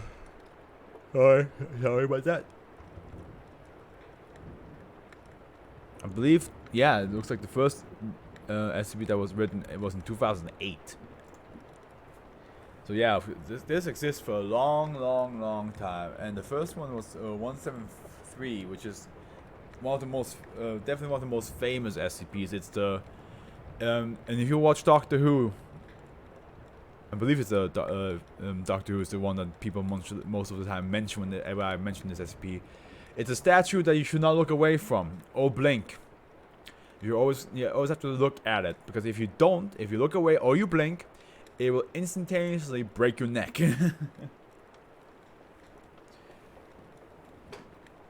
So yeah, SCPs have existed. This has been a thing for a while, but of course the fact that it grew this much, because like 2 years ago, there was like 5,000 SCPs, and now, now there's 7,000. Of course, I assume naturally with like the pandemic, it's natural that people decided like let's go back to writing SCPs, and then this shit exploded back to like the amount of entries they added.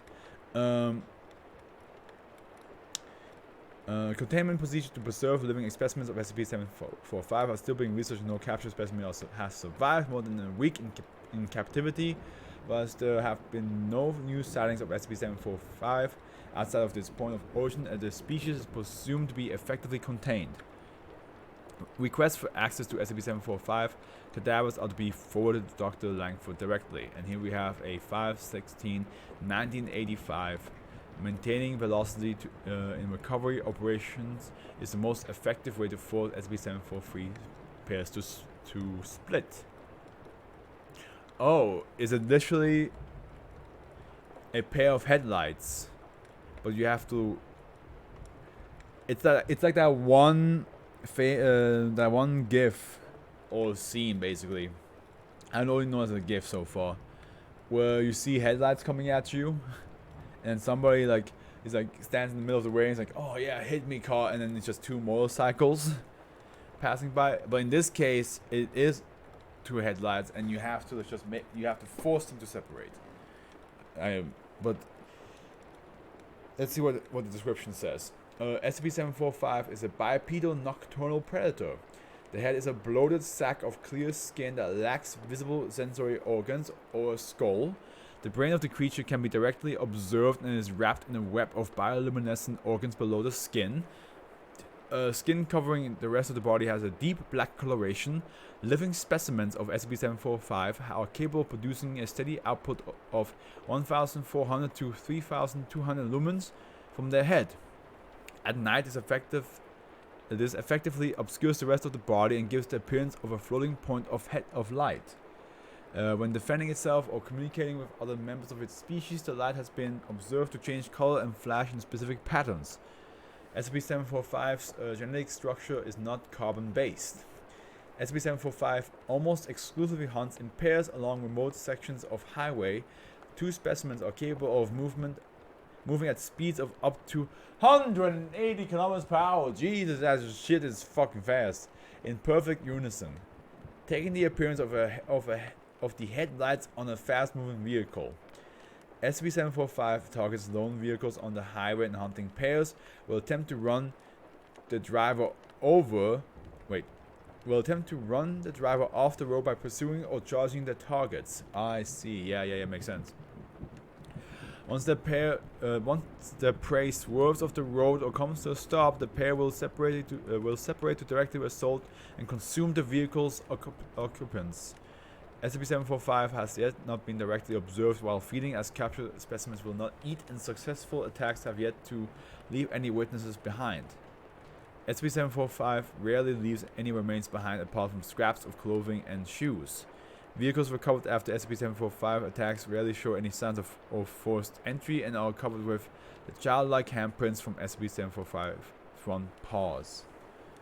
Addendum: no layers, nests of young SCP-745 have been found.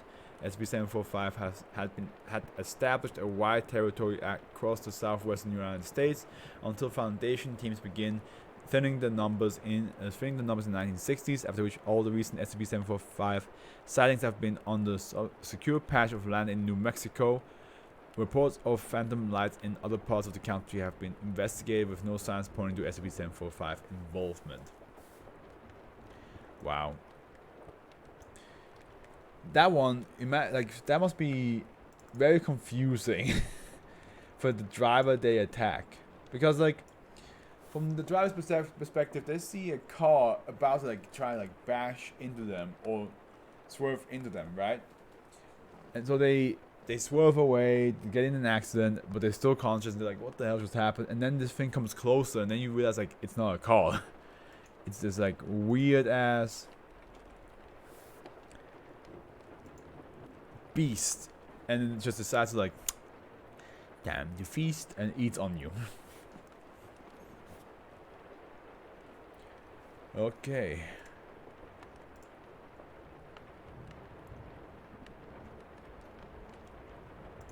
I'm loving how almost every SCP we read so far had a picture. Pseudo-Avian. Oh, this is the lowest rating one we had in this one so far. Oh well. Happens sometimes, you know? Euclid. Special containment procedures. SCP-746 is to be kept in a standard humanoid containment chamber at Site 66. Specialized spreading designed for SCP-746's anatomy is to be provided for comfort and be replaced every 3 months. When being transported, SCP-746 is to be provided with an appropriately sized wheelchair for mobility. Then the use of its provided cane is also wear a control collar and it is to also wear a control collar and be supervised by no less than 3 armed guards. A Foundation translator fluent in Japanese dialects is to be made present to facilitate communication for SCP-746. And here we have a still from a failed capture attempt of SCP-746.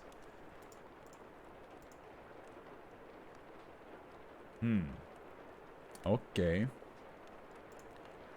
Currently, SCP-746 is scheduled to attend English classes on Monday, Wednesdays, and Fridays with Dr. Kaya, along with receiving physiotherapy. Description: SCP-746 is a sapient avian humanoid standing 1.3 meters tall and weighing 36 kilograms.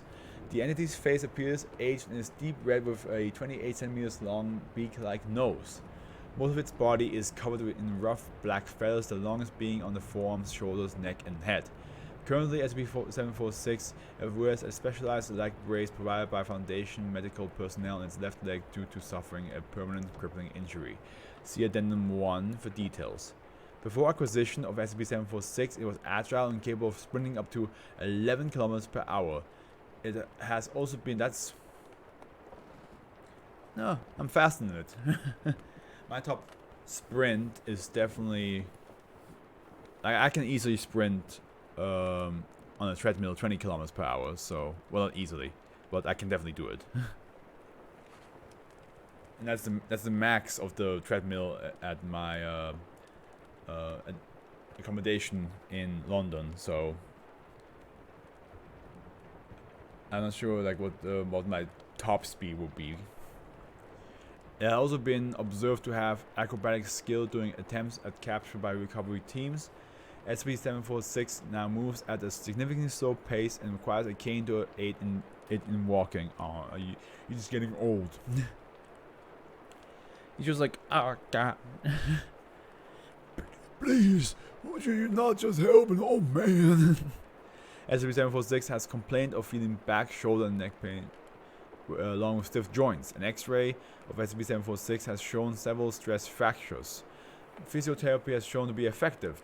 These injuries were also acquired from its initial acquisition. Ah, you weren't gentle with it enough. SCP-746 is docile, though it has shown to be somewhat mischievous in interviews and before its containment. Due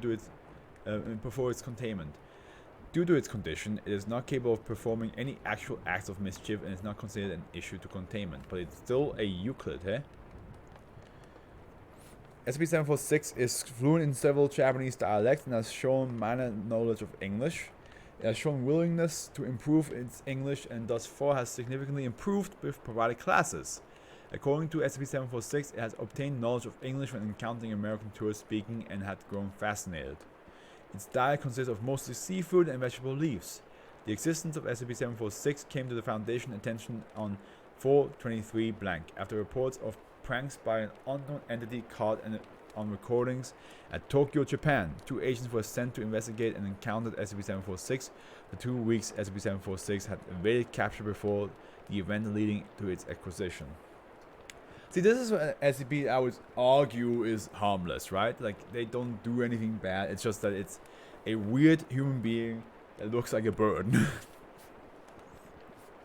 And now he's just an old man who's like, I want to learn English, please. SCP-746 was successfully captured on the 5th first blank in the city of Kyoto, Japan.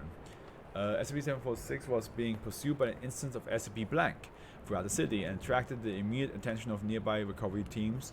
The SCP blank instance caught up with SCP-746 and swung its fist which flung SCP-746 to a wall, to falling into a car and to the ground.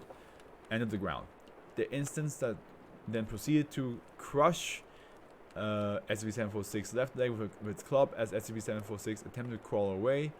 Agents from Mobile Task Force NU-32 Peach Boys assigned to the containment of instances managed to save SCP-746 by distracting it as other agents rescued SCP-746.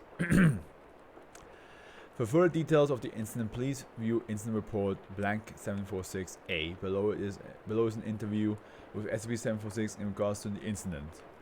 Okay, Dr. Renfield is the interviewer. The following interview was originally spoken in Tokyo dialect and has been translated. I cannot do a Tokyo dialect, so I'm just gonna read them normally, or give them different voices, but I'm not gonna be able to do a Tokyo dialect. Hell no. That is out of my realm of talent. Okay. Greetings, SCP-746. Are you feeling well? Speaks in English. Yes, it hurts less. Your English is better than the last time as well. Anyway, I'm here to ask you some questions. Very well. How about what?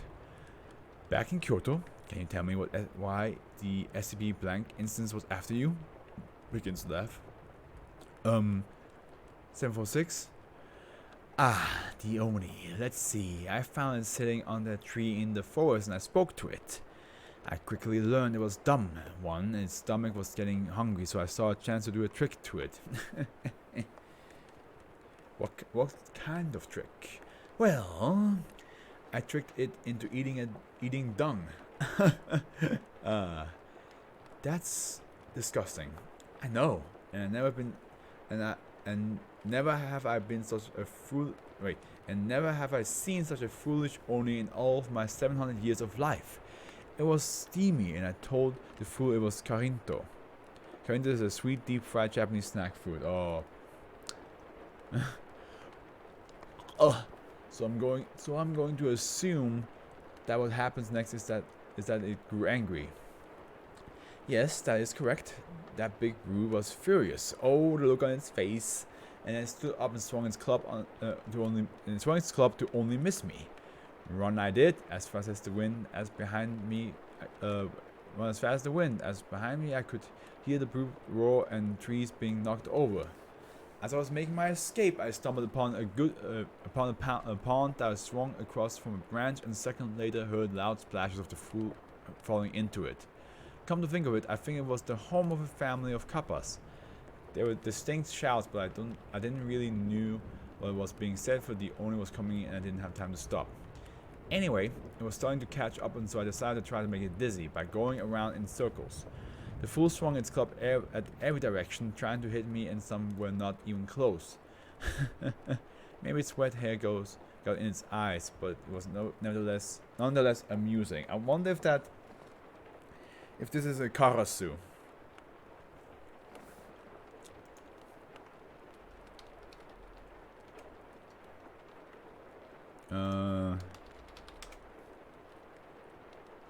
Oh yeah, the karasu just means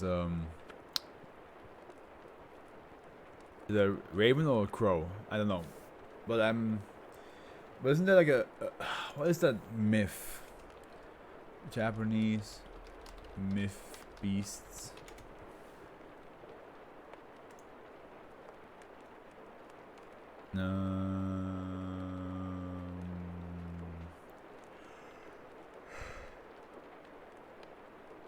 The one that's mythical bird.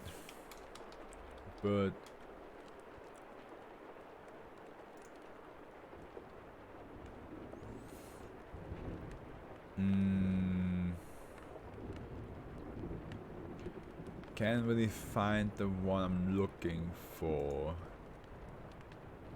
Yeah, the one on the left. I'm thinking of that.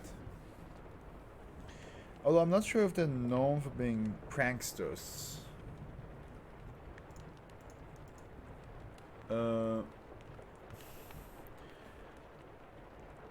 Where? Wait, weren't you worried though? Why would I? I was having the most fun of the time. There was excitement. Alright, please continue. Where was I? Oh yeah, they only looked dizzy enough and I continued on away from it. I was near the city and I thought I lost it until I heard it roar again. It was starting to get tiring and I thought maybe I'd definitely lose it in the city. The wires and building helped slow the Oni as I went through alleyways and rooftops. People were also screaming at the sound of the Oni, which I don't blame. Not only was it dumb, but ugly too. The rest of the story we already know and leads me to ask what happened to the Oni. What happened to the Oni? Why are you asking?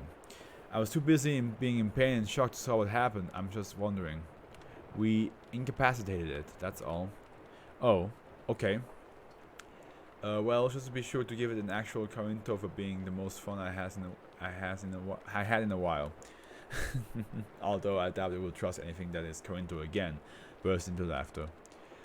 You know, that stunt of yours caused a lot of trouble. Several streets and property were destroyed, and our domestic team had to work hard to conceal the situation. It almost killed you and left you crippled. Was it really worth it? Oh yes. Even though you are no longer able to do any other stunts ever again. Honestly, I had many years of fun and I'm happy to have it end with the pleasure of fooling Oni. So they say, speaks in English, out with a bang. Addendum blank 746. The SCP blank instance involved in the acquisition of SCP-746 has shown heightened levels of aggression and attempts to breach containment. The instance seeks to travel to SCP-746 location and poses a danger to Site-66 and SCP-746. Neutralization of the instance is pending approval. Neutralization has been approved. Oh, they actually are allowed to kill it.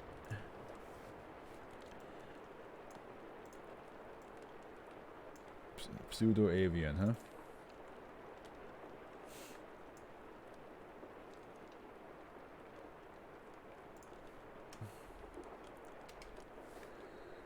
Sorry about yawning. Guys, I'm gonna quickly get something to drink. We're almost done. The last 3 ones are coming up.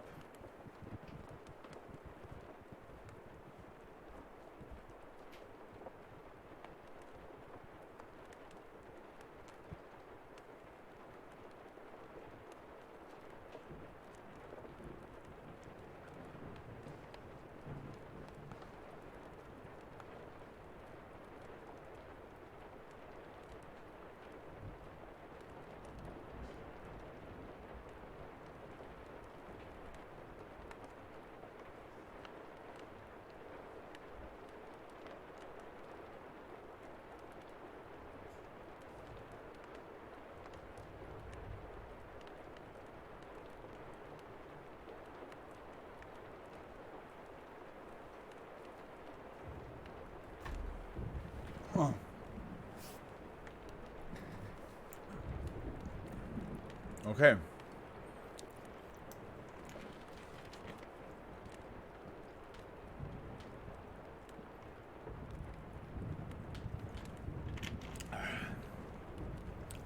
Children and Dolls is the next one.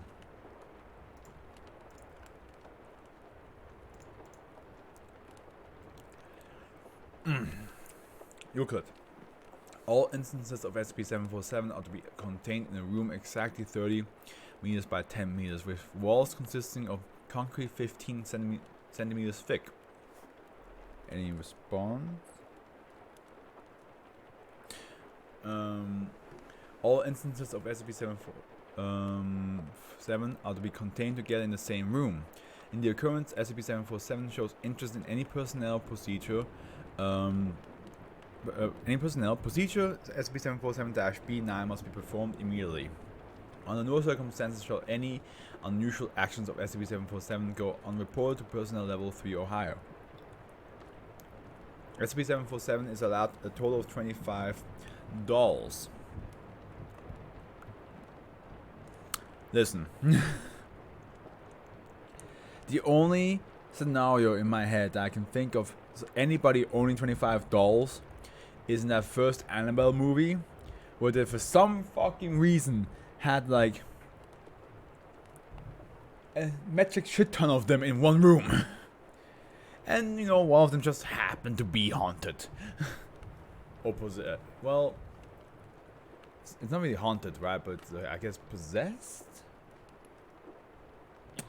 Because, yeah, there's a difference between haunted and whatever the other word is I cannot think of right now. But yeah, that's the only time I can ever think of anybody having 25 dolls. And that's bizarre as hell. Excluding any creature, any created under SCP-747's influence. Any personnel that begin to show visible signs of SCP-747's influence are to be contained separately in similar conditions. Should a containment breach occur, Task Force 747-B8 is to be alerted and proceed with recapture immediately. Only under extreme circumstances are any personnel with clearance level 3 or higher to have any direct contact with SCP-747. Gosh, just got a message to you.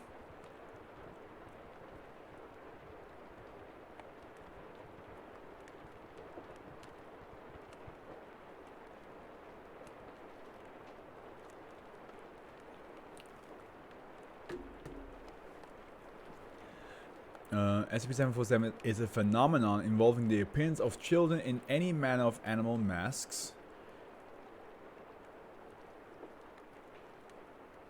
Okay. All instances of SCP-747 have been successfully identified as deceased children of appearance concurrent with the time of death, excluding the masks. The commonality of the children, according to the research, is that they all owned a doll precious to them at the time of death. Currently in containment there are 7 instances of SCP-747. Dash 1 is a male, approximately 7 years of age, wearing a zebra mask instead of blue pajamas. Dash 2 is a male, approximately 12 years of age, wearing a mouse mask and swimming trunks.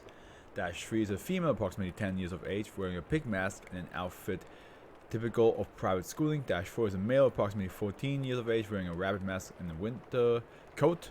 Dash 5 is a female, approximately 12 years of age, wearing a giraffe mask and a striped sari. Dash 6 is a female, approximately 5 years of age, wearing a goat mask and a bright pink dress typical of a beauty pageant. Dash 7 is a male, approximately 9 years of age, wearing a cat mask and blue overalls. Dash 7 was also recovered with a note which has since been separately stored. Blue crayon written in next cursive contains a short story involving a mother looking for her son in an unspecified afterlife. It is notable that the mother of the entity holding the note had died in childbirth. Investigations to this source is ongoing. Each instance of SCP-747 cannot speak, nor do they seem to be aware of humans unless they take particular interest in specific individuals. Mainly, SCP-747 shows interest in handmade dolls and each other. It is unknown if SCP-747 had sentience, though they appear to be aware of the surroundings and will avoid walking into obstacles. SCP-747 is able to move through obstacles no thicker than 10 centimeters with ease. SCP-737 is also semi-corporeal. Instances are able to lift and touch objects, but only for short periods of time before they tire. SCP-747 has the ability to transform humans into dolls over the course of approximately 21 days. So this instance of SCP-747 surround the human and hold hands before walking around the human for a period of 5 to 7 seconds. Afterward, SCP-747 disperses and continues normal behavior. It is unknown which human they chose to transform or why. SCP-747 occasionally shows interest in a person before attempting to transform them. The person is able to interrupt the process by moving away or avoiding SCP-747. However, most people describe a feeling of thoughtlessness or blankness when in contact with SCP-747, thereby making the interruption difficult. Yeah, there we go, a little bit of neck cracking. After interaction with SCP-747, There are no immediate symptoms. There are no immediate symptoms. There is currently no cure or treatment for the conversion process. Within 15 minutes, the target will experience numbness of the tips of extremities, similar to that caused by cold. Afterwards, over a period of approximately 21 days, the symptoms will progressively worsen. The process will accelerate under stress or panic to a minimum of 10 days. The conversion has been divided roughly into 3 stages, beginning from initial influence to the transformation into a doll. If at any point a doll made from SCP-747's influence is destroyed, SCP-747 will begin to show a greater interest in humans until another human is targeted for replacement. Stage of transformation in details, which I just, as you can see, I open up. Stage 1, loss of minor senses. The target human loses the senses of smell, hearing, and taste over a period of approximately 7 days. The mental state appears stable. Subject may display worry about condition. Any signs of mental instability at this stage are signs of accelerated transformation. SCP-747 will ignore the person as if they were normal. The target's skin color and eye color will progressively change in appearance to that of what they will become as a doll. Any personnel that show symptoms must be contained according to containment procedure lists until the late stage 2, in which the personnel are to be moved to SCP-747's containment chamber. Loss of major senses. Subject begins to lose the final 2 senses over a period of approximately 13 days. The mental state will begin to destabilize due to loss of major senses, which first touch and then sight. This degeneration of senses is gradual, and victims have been found initiating self-harm in an attempt to feel something. SCP-747 will begin showing interest in person from noticing the entrance into the containment to actively attempting to follow and interact with the subject. Should subject attempt suicide or die in this stage, SCP-747 will immediately seek a replacement with any human. Once the target human loses all their senses, SCP-747 will immediately show great interest with the body. The skin will become ragged, similar to textile in both texture and appearance, and the subject's eyes will begin to harden into buttons. Oh boy. Oh boy.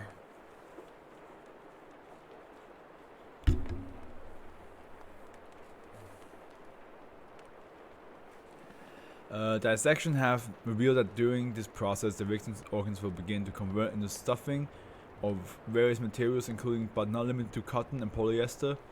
Through the use of EEG, it has been noted that the target is still conscious throughout the process. Oh shit.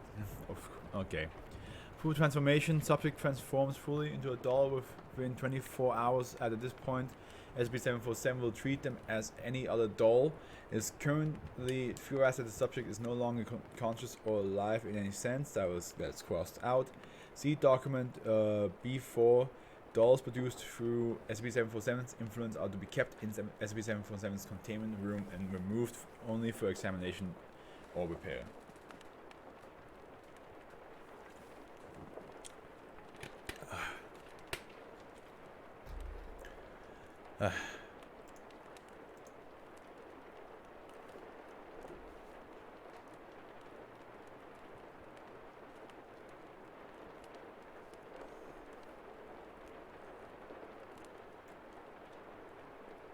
I'm slowly getting tired, but we're almost there.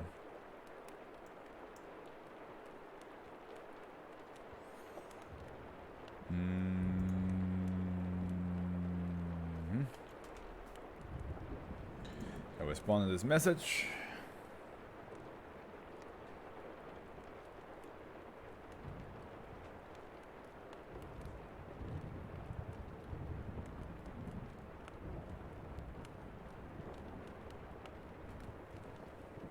Okay.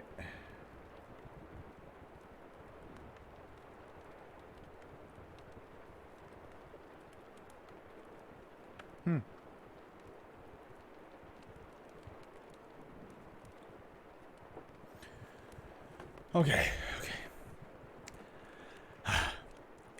Industrial dissolution.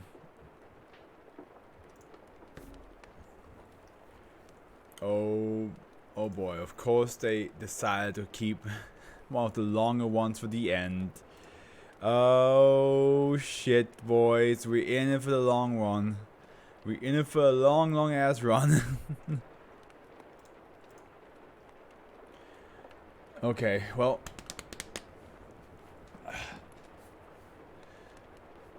Euclid.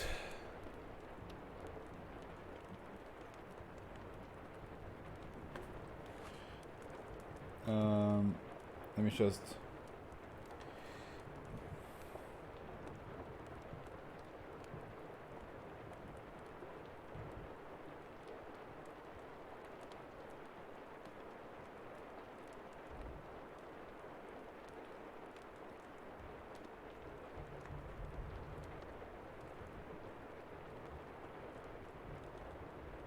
Oh god, there's so much happening at once. I'm so sorry, guys. I'm so sorry.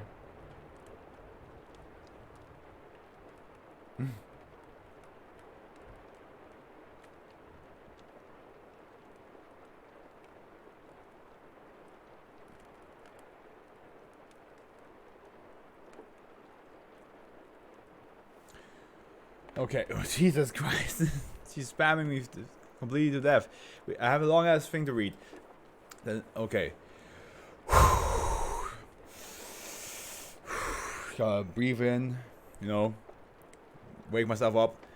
The non-anomalous structure above SCP-748 has been converted into Site 86.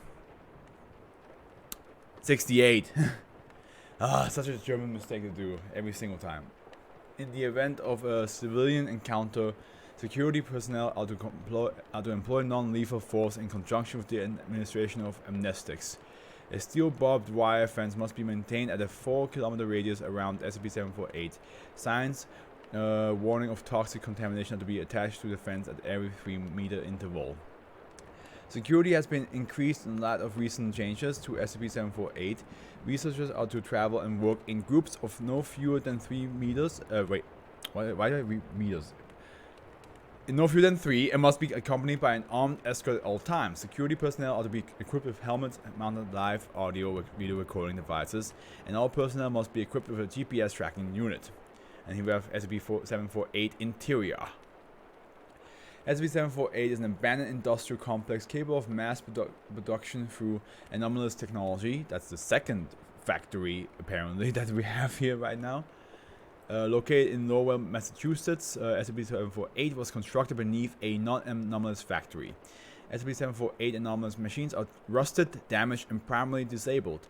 Based on recovered documents, these machines would have required a level of power on par with a fusion reactor, but the intended power source has yet to be discovered. The construction of SCP-748 appears to be incomplete. Evidence of this includes wall doorways, dead-end halls, and wire pipes that connect to nothing.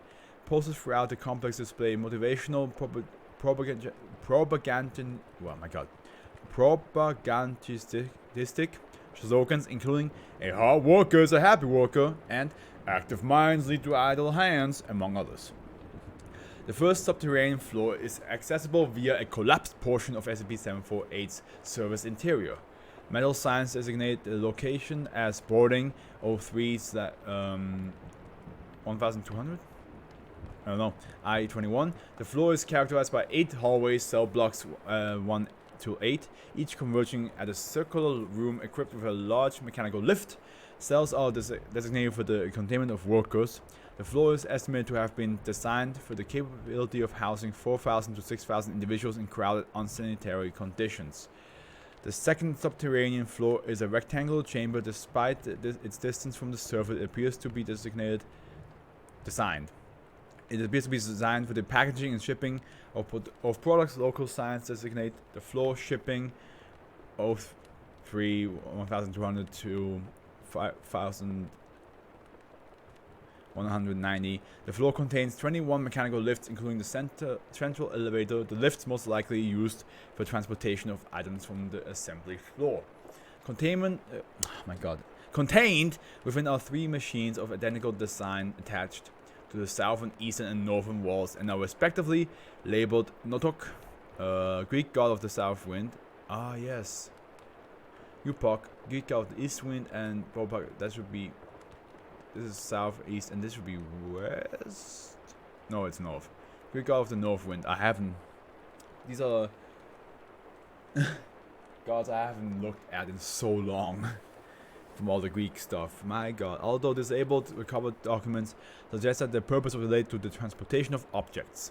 The Western Wall appears to have once housed such a machine, but it seems to have been destroyed. These machines have since been classified as a SCP-748-1. Heavily rusted crates were discovered haphazardly scattered throughout the area. The crates are non-anomalous, and an anomalous cargo has been transferred to site blank for study. Anomalous objects recovered from these crates include 500 rocking horses, biologically alive. It's what? Scream when observed. Highly radioactive. Oh, okay. We have radioactive rocking horses that scream and are alive. That is very lovely. 500 fur coats crafted from the pelts of various unknown species perpetually on fire. 2,000 rifles that superficially resemble the M1903 Springfield. No observable anomalies, but counters have registered them at greater than 50 HM. I don't know what that means, suggesting high level of potential unreality.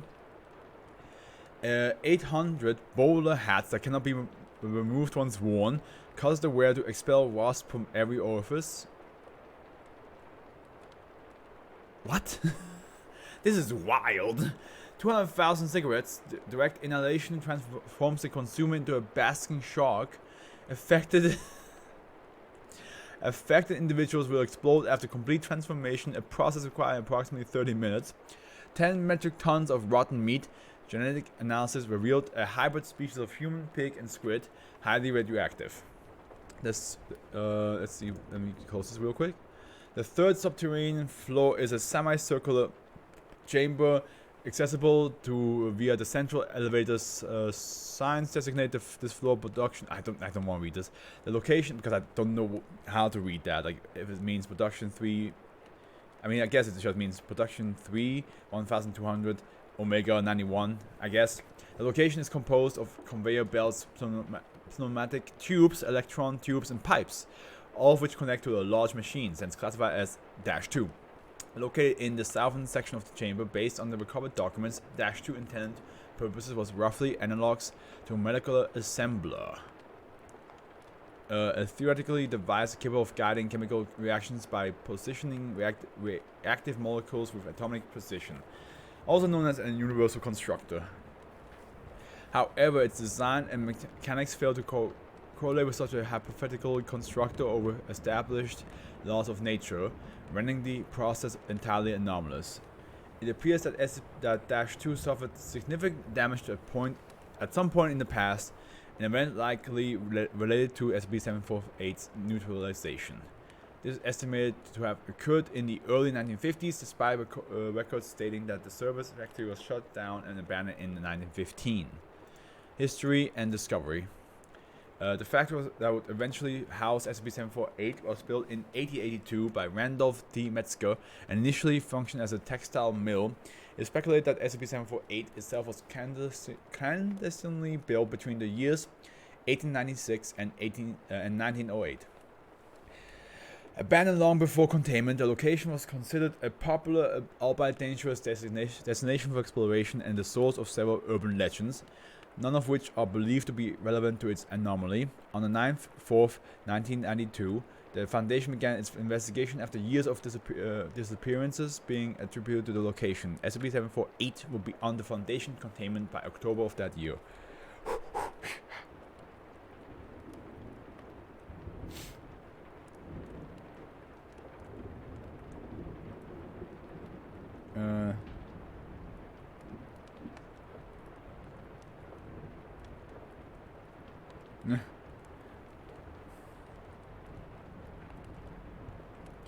Need to do that. Sorry guys, I need to answer this.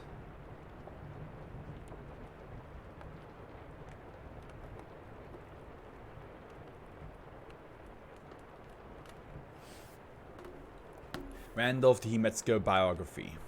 Randolph T. Metzger, 1840 to 1915, was an affluent textile magnate.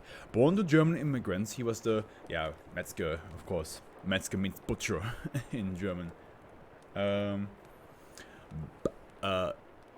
Born to German immigrants, he was the object of significant praise. His life frequently cited as rags to the riches story, Owning several mills, his most profitable was located in the city of Lowell, Massachusetts, where he employed an estimated 70% of the local population. Metzger was also celebrated for his charitable contribution, including the management of Metzger's House for Wayward Youths and the Organization for the Betterment of Man.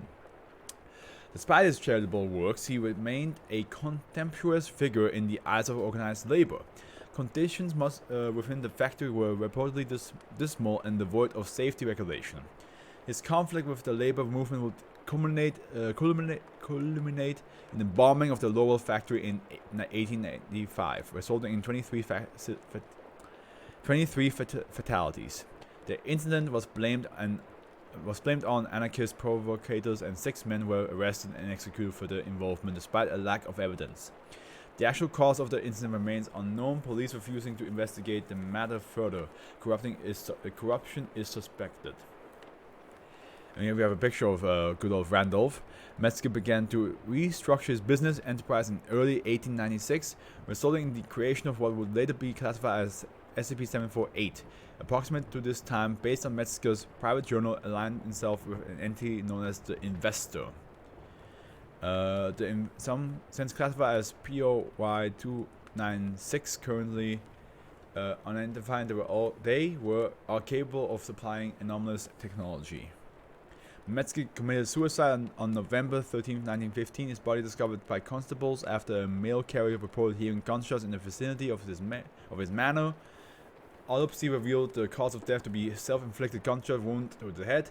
No brain matter was recovered, presumed by the coroner as having been eaten by a pet hound. His family and household servants were discovered missing, and their fates remained unknown. And this is related documents. Oh god, this is so long. Diary entry: Randolph T. Metzger, 1896. The deal was made. The deal's been made. I regret nothing. Necessary sacrifices, all of them. Simply good business. The investor has promised much. As soon I'll be richer than Croesus. Unsent letter, Brian O'Donnell, 1897. Mom, this should get you through the next month. Send my love to sis. Tell her I got her letter. Good news, Mr. Metzger is Mr. Metzger's a changed man. The new factory is a marvel to behold, and the dormitories are so spacious. He said it isn't even finished yet. He even plans to increase our wages. Did the protests really get through to him? I don't know, but he seems sincere. Always a smile on his face. The girls are just as happy. Says the factory is going to be a model for the world. We don't feel just like workers anymore. And we're part of something bigger now.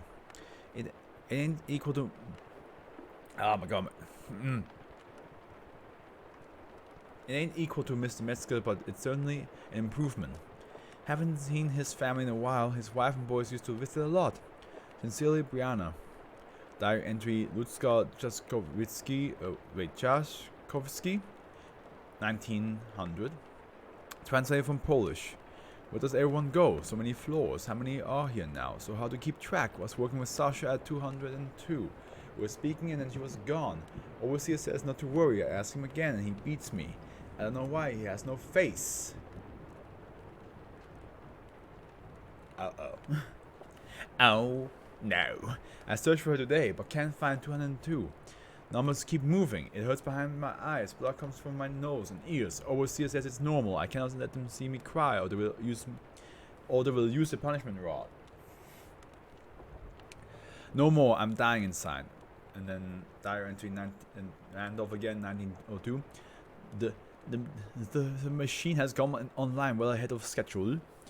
Janel's door has locked to the intended destination, an endless supply of raw materials. A desired outfit of finest silk.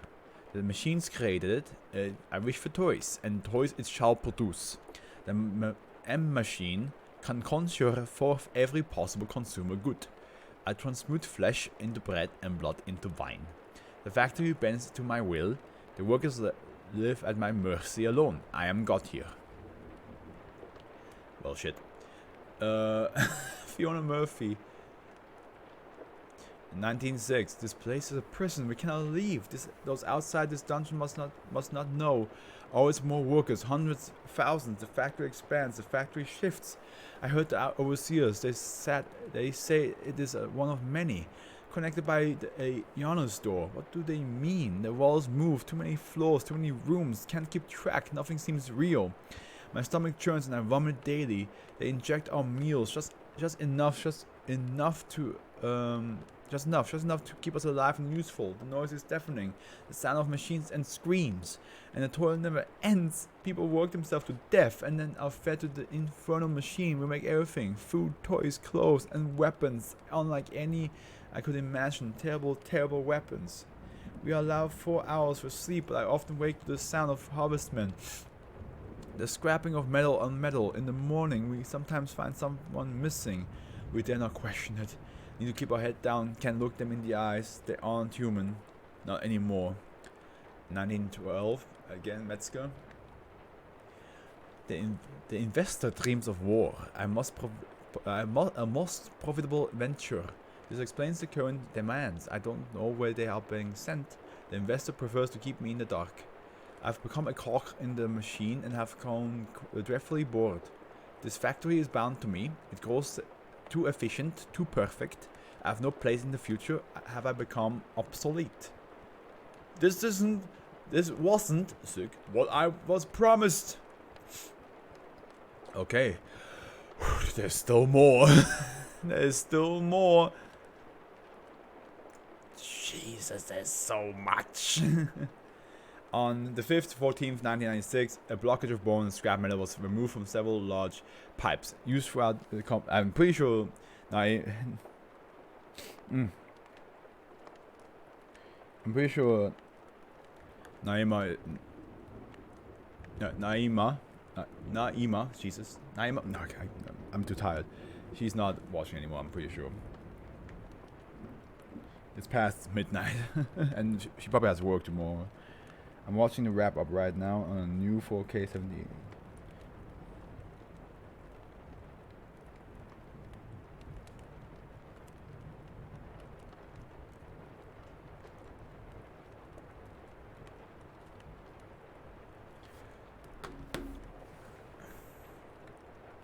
Naima, there we go. Now I said it.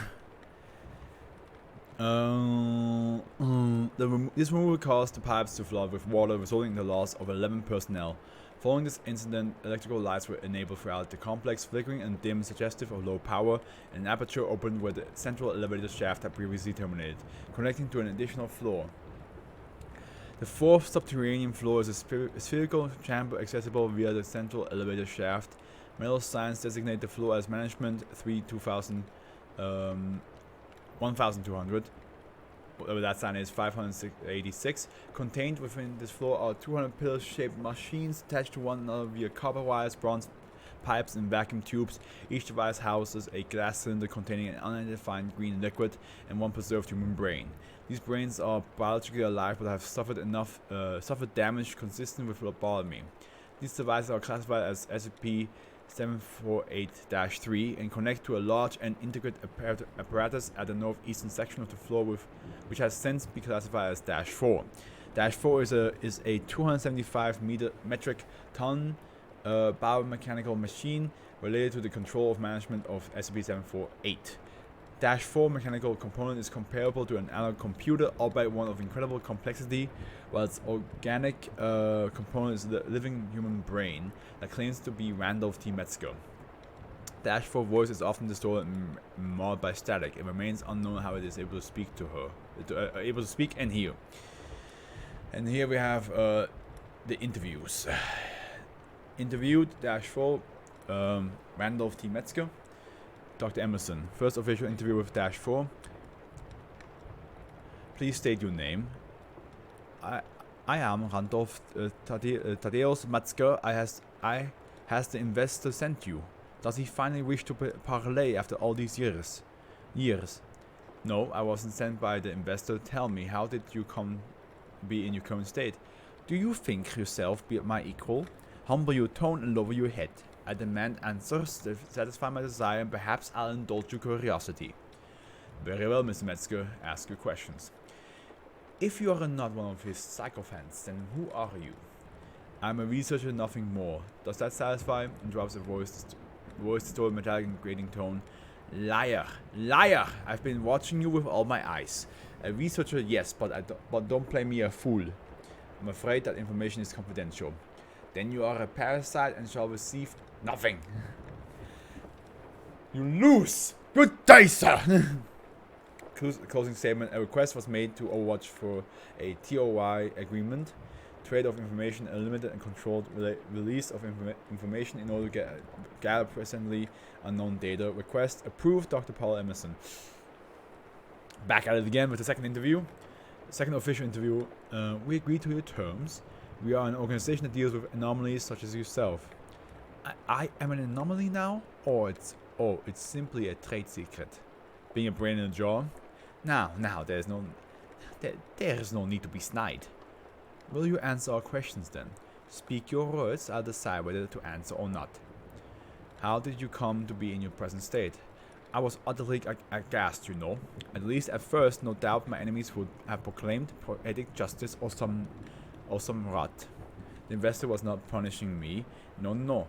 Efficiency was increased. That was all that mattered. Who was the investor? A very wealthy man. Wealthier than I, and I was the 6th wealthiest magnate in the world. The more affluent... I can't do a fucking German accent for some reason. The 5 more affluent than I. They too were willing to serve the invisible hand of the market. I know not his name or how to procure his fortune. Perhaps every loose coin falls his way. There's a shadow market. There always has been a shadow market. Where Rockefeller reigned by daylight, the investor ruled in darkness. And even Rockefeller bowed his head. The filth of this world, the dregs, the socialists, the parasites, shrieking distortion followed in by static. They called us robber barons. If we were barons, then the investor was emperor. And none but us even knew he existed. In the end, he dared to put a stop to the project. Saw the writing on the wall, knew he was losing control. Now go, I grow weary of conversation. Return later if you must. A fruitless conversation, although its bombastic speech renders it difficult to discern how much was mere hyperbole. And third interview. Would you be willing to answer more questions? Ask and you may receive. What can you tell me about this complex? What is its purpose? You call yourself a researcher. How can you not see its purpose? If you were my employee, I would have you stripped off your position and thrown in the crucible as scrap metal. Meaning unknown, but presumably the compound of SCP-748. Allow me to correct myself. We know it's for manufacturing, but what if its larger purpose? How does it work? To take industry to its logical conclusion, and how does it work? Ha! Shrieking a trade secret, my friend. We prefer to keep the upper hand. We? Are you referring to those other brains? God, my nose is so goddamn itchy. Those are merely additional places to store my memory. Thoughtless tools, nothing more. Do you think I'm the only one? Many serve the investor. You don't even know the true scale of his place, do you? Please explain. No. I find this all terribly dull. Leave me be. It appears that SCP-748 is only one of many such factories. I find it peculiar that SCP-748-4 has very limited interest in conversation. How else is it occupying itself? Perhaps I'm overthinking this. Dr. Paula Emerson. 6 personnel have inexplicably vanished with the first incident occurring in the 8th, 14th, 1996. Each individual was out of sight at the time of their disappearance. In some cases, were nearby but merely obstructed when turning a corner or moving behind a machine. The cause of these disappearances remains unknown. Security procedures have since been updated to address this concern. When asked about the disappearances, -4 responded by stating, "Accidents happen. Your safety is not my concern." Yes, I will get to Essek and the Queen eventually. Yeah.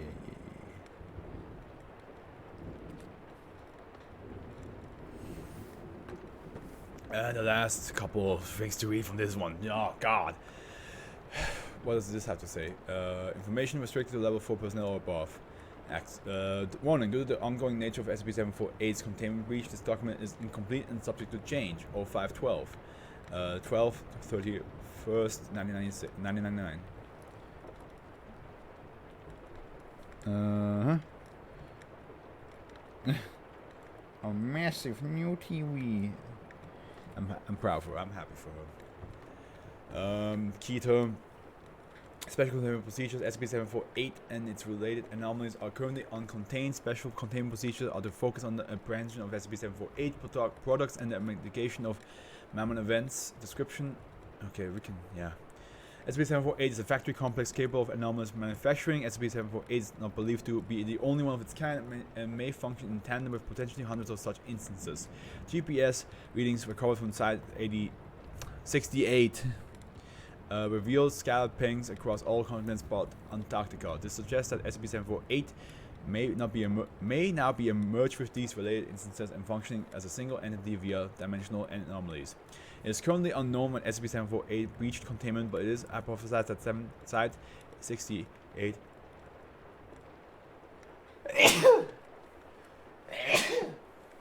excuse me, security became jeopardized shortly after the discovery of -4. The Foundation would not become aware of the breach until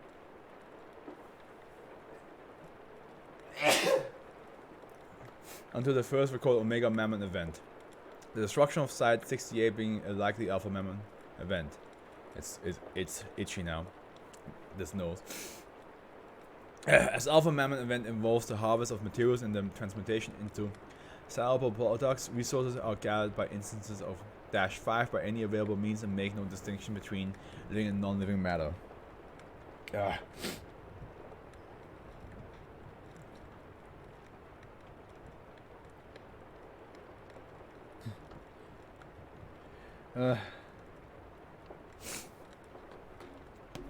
-5 entities appear roughly human but have undergone extensive mechanical and surgical augmentation. The numbers are unknown, but they are believed to be composed from former workers of SCP-748 and Site 68 personnel. Oh my god, why?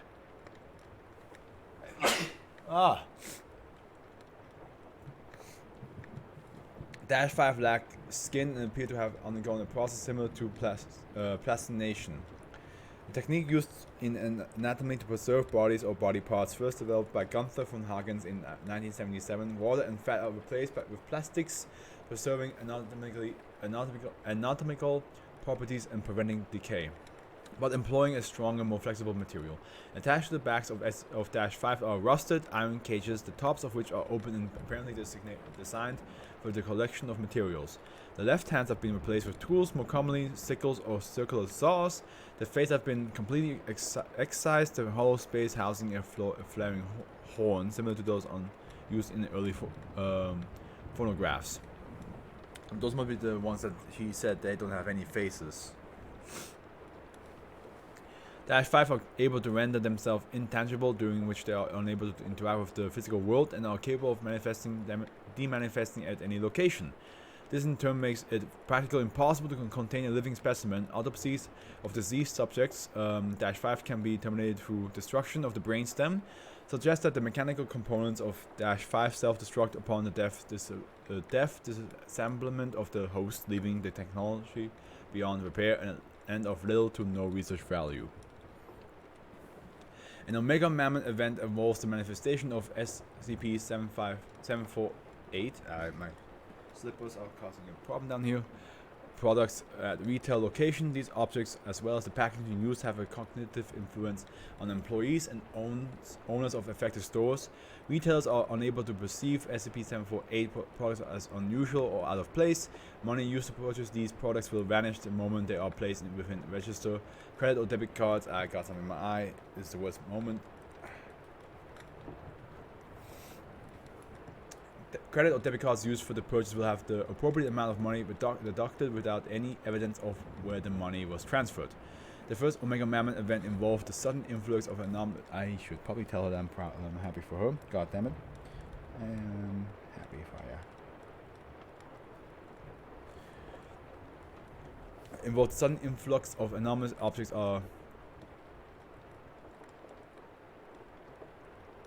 just double checking. Influx of anomalous objects are retailers within 40 kilometers of SCP-748. Some anomalies appear intended, while others appear to be byproduct of the molecular and existential instability associated with most of SCP-748's creation. purchased items resulted in 56 casualties, including 33 fatalities, and requiring an extensive and ongoing cover-up operation. Mammoth events have since been reported globally. Site 68 was discovered destroyed and heavily salvaged. Surviving personnel were hostile to recovery operators, resulting in the deaths of 9 recovery agents and all 12 Site 68 personnel. Approximately 50 other Site 68 personnel vanished before they could be neutralized. Autopsies revealed significant modification on Site 68 staff, including chemical treatment, lobotomy, and mechanical augmentation. Site 68 personnel have since been classified as -5. It is suspected that they were converted at least 2 to 6 years before discovery, during which Site 68 requested and received trans equipment that has yet to be recovered. It is presently theorized that this equipment was used to repair SCP-748. SCP-748 is currently in a metamorphic state.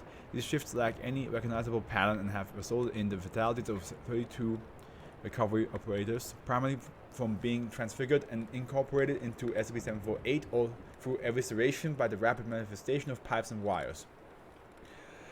Surveillance has been rendered impossible, with CCTV equipment having been disabled and remote drones quickly destroyed by Shift's event. Addendum: audio data was recovered from what is left of Site 68, although part of the CCTV recorded video. The video itself was too distorted to be of any use, but audio proved salvageable and appears to reveal seemingly one-sided conversation by -4. It is theorized that -4 is communication with instances similar to himself from throughout the world. It is suspected that the Foundation personnel had already been converted to -5 at the time of these recordings. -4 had been recovered, stating the following: over a period of several months.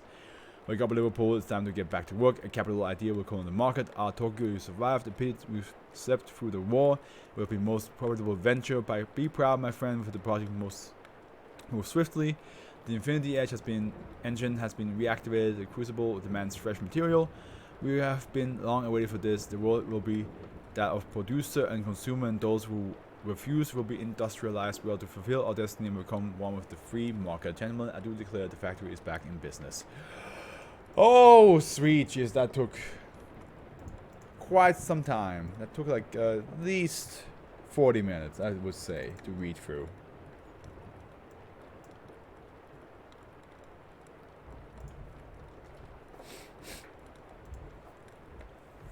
There's some lore behind that one. Last one's called Raindrops. Let's hope that's not as long.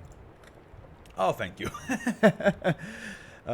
Safe. SCP-749 is to be contained in a sealed life containment vault with a minimum of 3 armed guards at all times. All guards posted are to be... It's a neat one though. Kind of eerie based on the world today. Yeah, definitely. Dude, you're actually right. It's very much like... It's crazy how like... something that's written, God, it's so itchy. Something that's this was probably the previous one was probably written like either a couple of years. Actually, let's see when was it written. Last edited, well, that's the last edited, but we're not sure when it was originally written until we click on history. 2017, yeah. Yeah, I mean, the world's definitely going in similar places. And the whole idea of like, especially, I feel like the most closest thing you can think of that has to do with like people feeling like they're being imprisoned while working and the freedom is being kind of like robbed. Or like any big companies, Amazon and Nestle, for example, that decide like we are the important ones. We are the big brains here. We deserve all this. And then all the people who work there are like, oh, I just want to have a job and, you know, maybe I get paid well. And then there's just, or I just want water. And then shit like this happens. But it's also like, I like the story about Metzger, because it's clearly this like whole like this fake image, right, where you're like, oh, he seems like a nice guy, but then of course he does all this like thing where he enslaves thousands of people, Well, of course, it was obvious with a name called Metzger. Because again, that means butcher. The fact that he literally said, if you're useless, I will strip you from your things and throw you into the Citadel. And seems very much like more like a butcher mindset to me. Mass production, everything, mass production. Gotta do everything fast. Profit. Never stop. Okay, raindrops. All guards posted are to be the walls of the vault are to be slopped in order to inhibit SCP-749's attempt to crawl up them. Electrified mesh cables are delivering a 5,000 volt shock to be installed over all viewing windows. To feed SCP-749, dedicated sprinklers are to be turned on, and a mammal weighing no less than 70 kilograms is to be introduced into the habitat. The sprinklers are to remain on for at least an hour. Feeding is to take place every 5 days, and no additional personnel are permitted within the room while feeding takes place. SCP-749 is an apex predator superficially reassembling members of the subphylum Myriapoda, approximately 3 meters long with 200 to 300 pairs of legs. Each individual SCP-749... Okay, I need to look this up now. Yeah. Got some in my eye again. But yeah, okay. Should have known. Each individual SCP-749 possesses powerful forcipules which secrete a powerful acidic compound with a measured pH of 0.3. SCP-749 demonstrates a predilection for hunting during rainstorms and appears to be familiar with urban settings. Its preferred hunting methods consist of climbing up the wall of domiciles using its forcipules to gain entry, usually by boring a hole through the wall or window, then feeding upon sleeping individuals within. SCP-749 shows a marked intelligence in evaluating potential prey.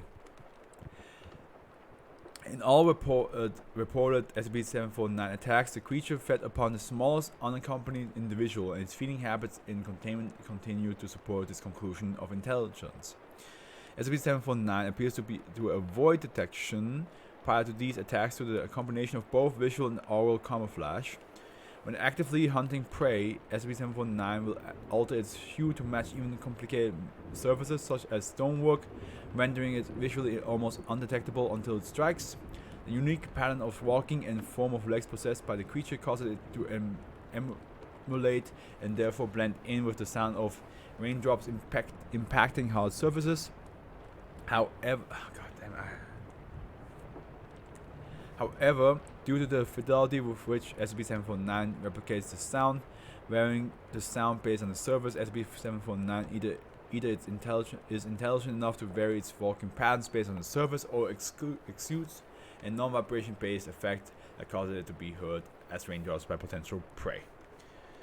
And that's raindrops. That's the last one. Now, before we end the stream,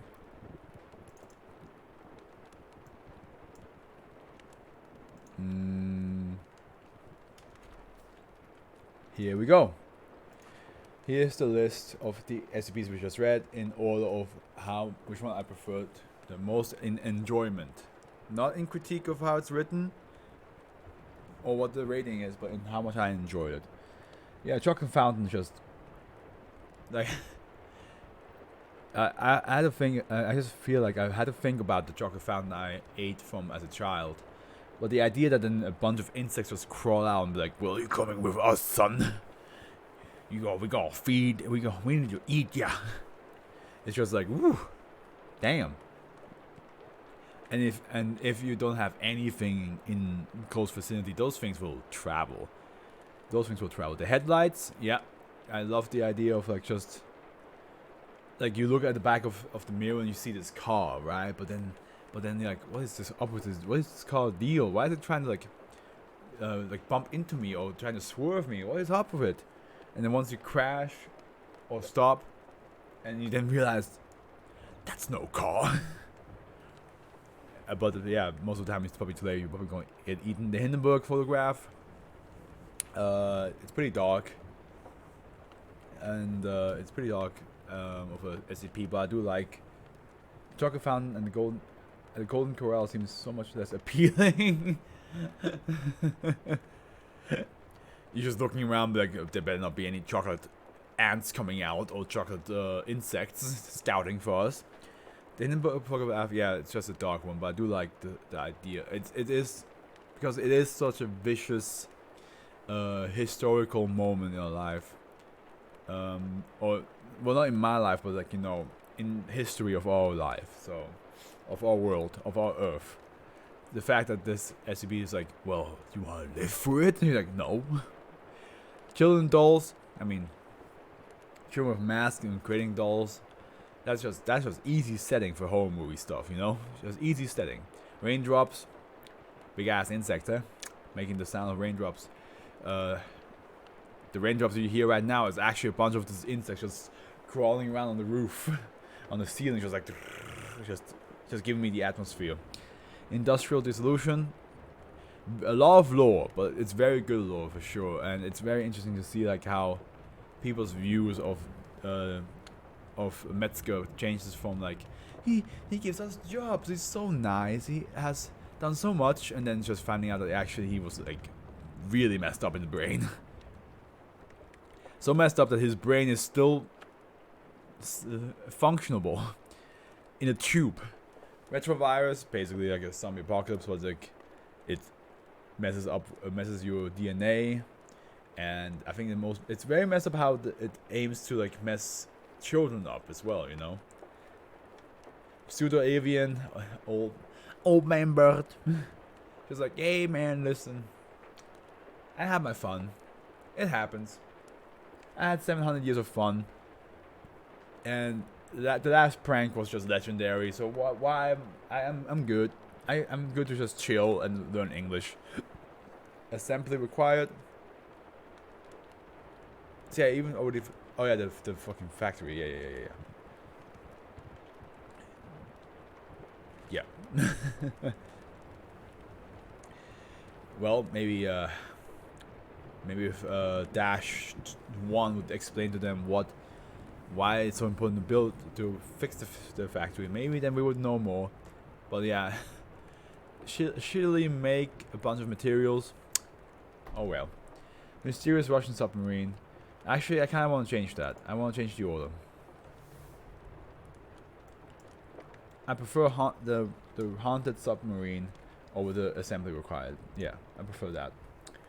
I love that the animals apparently get super aggressive and there's spirits down there and you can hear voices.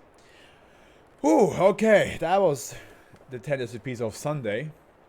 So, Incredulous Ninny, just so you know, weekends specifically, Saturday and Sunday are SCP reading time. Wednesday to Friday are is me gaming. Now Wednesday is a collab with a person named Lexi. We're playing through the first game of the first Dying Light game, and Thursday, my mate will be here. No, won't always happen every Thursday, but this Thursday will, and we will play some Dream Daddy. But this Friday I don't have stream because I have D&D. Next Friday I will have a stream again though. So if you wanna, give it a cheeky little follow.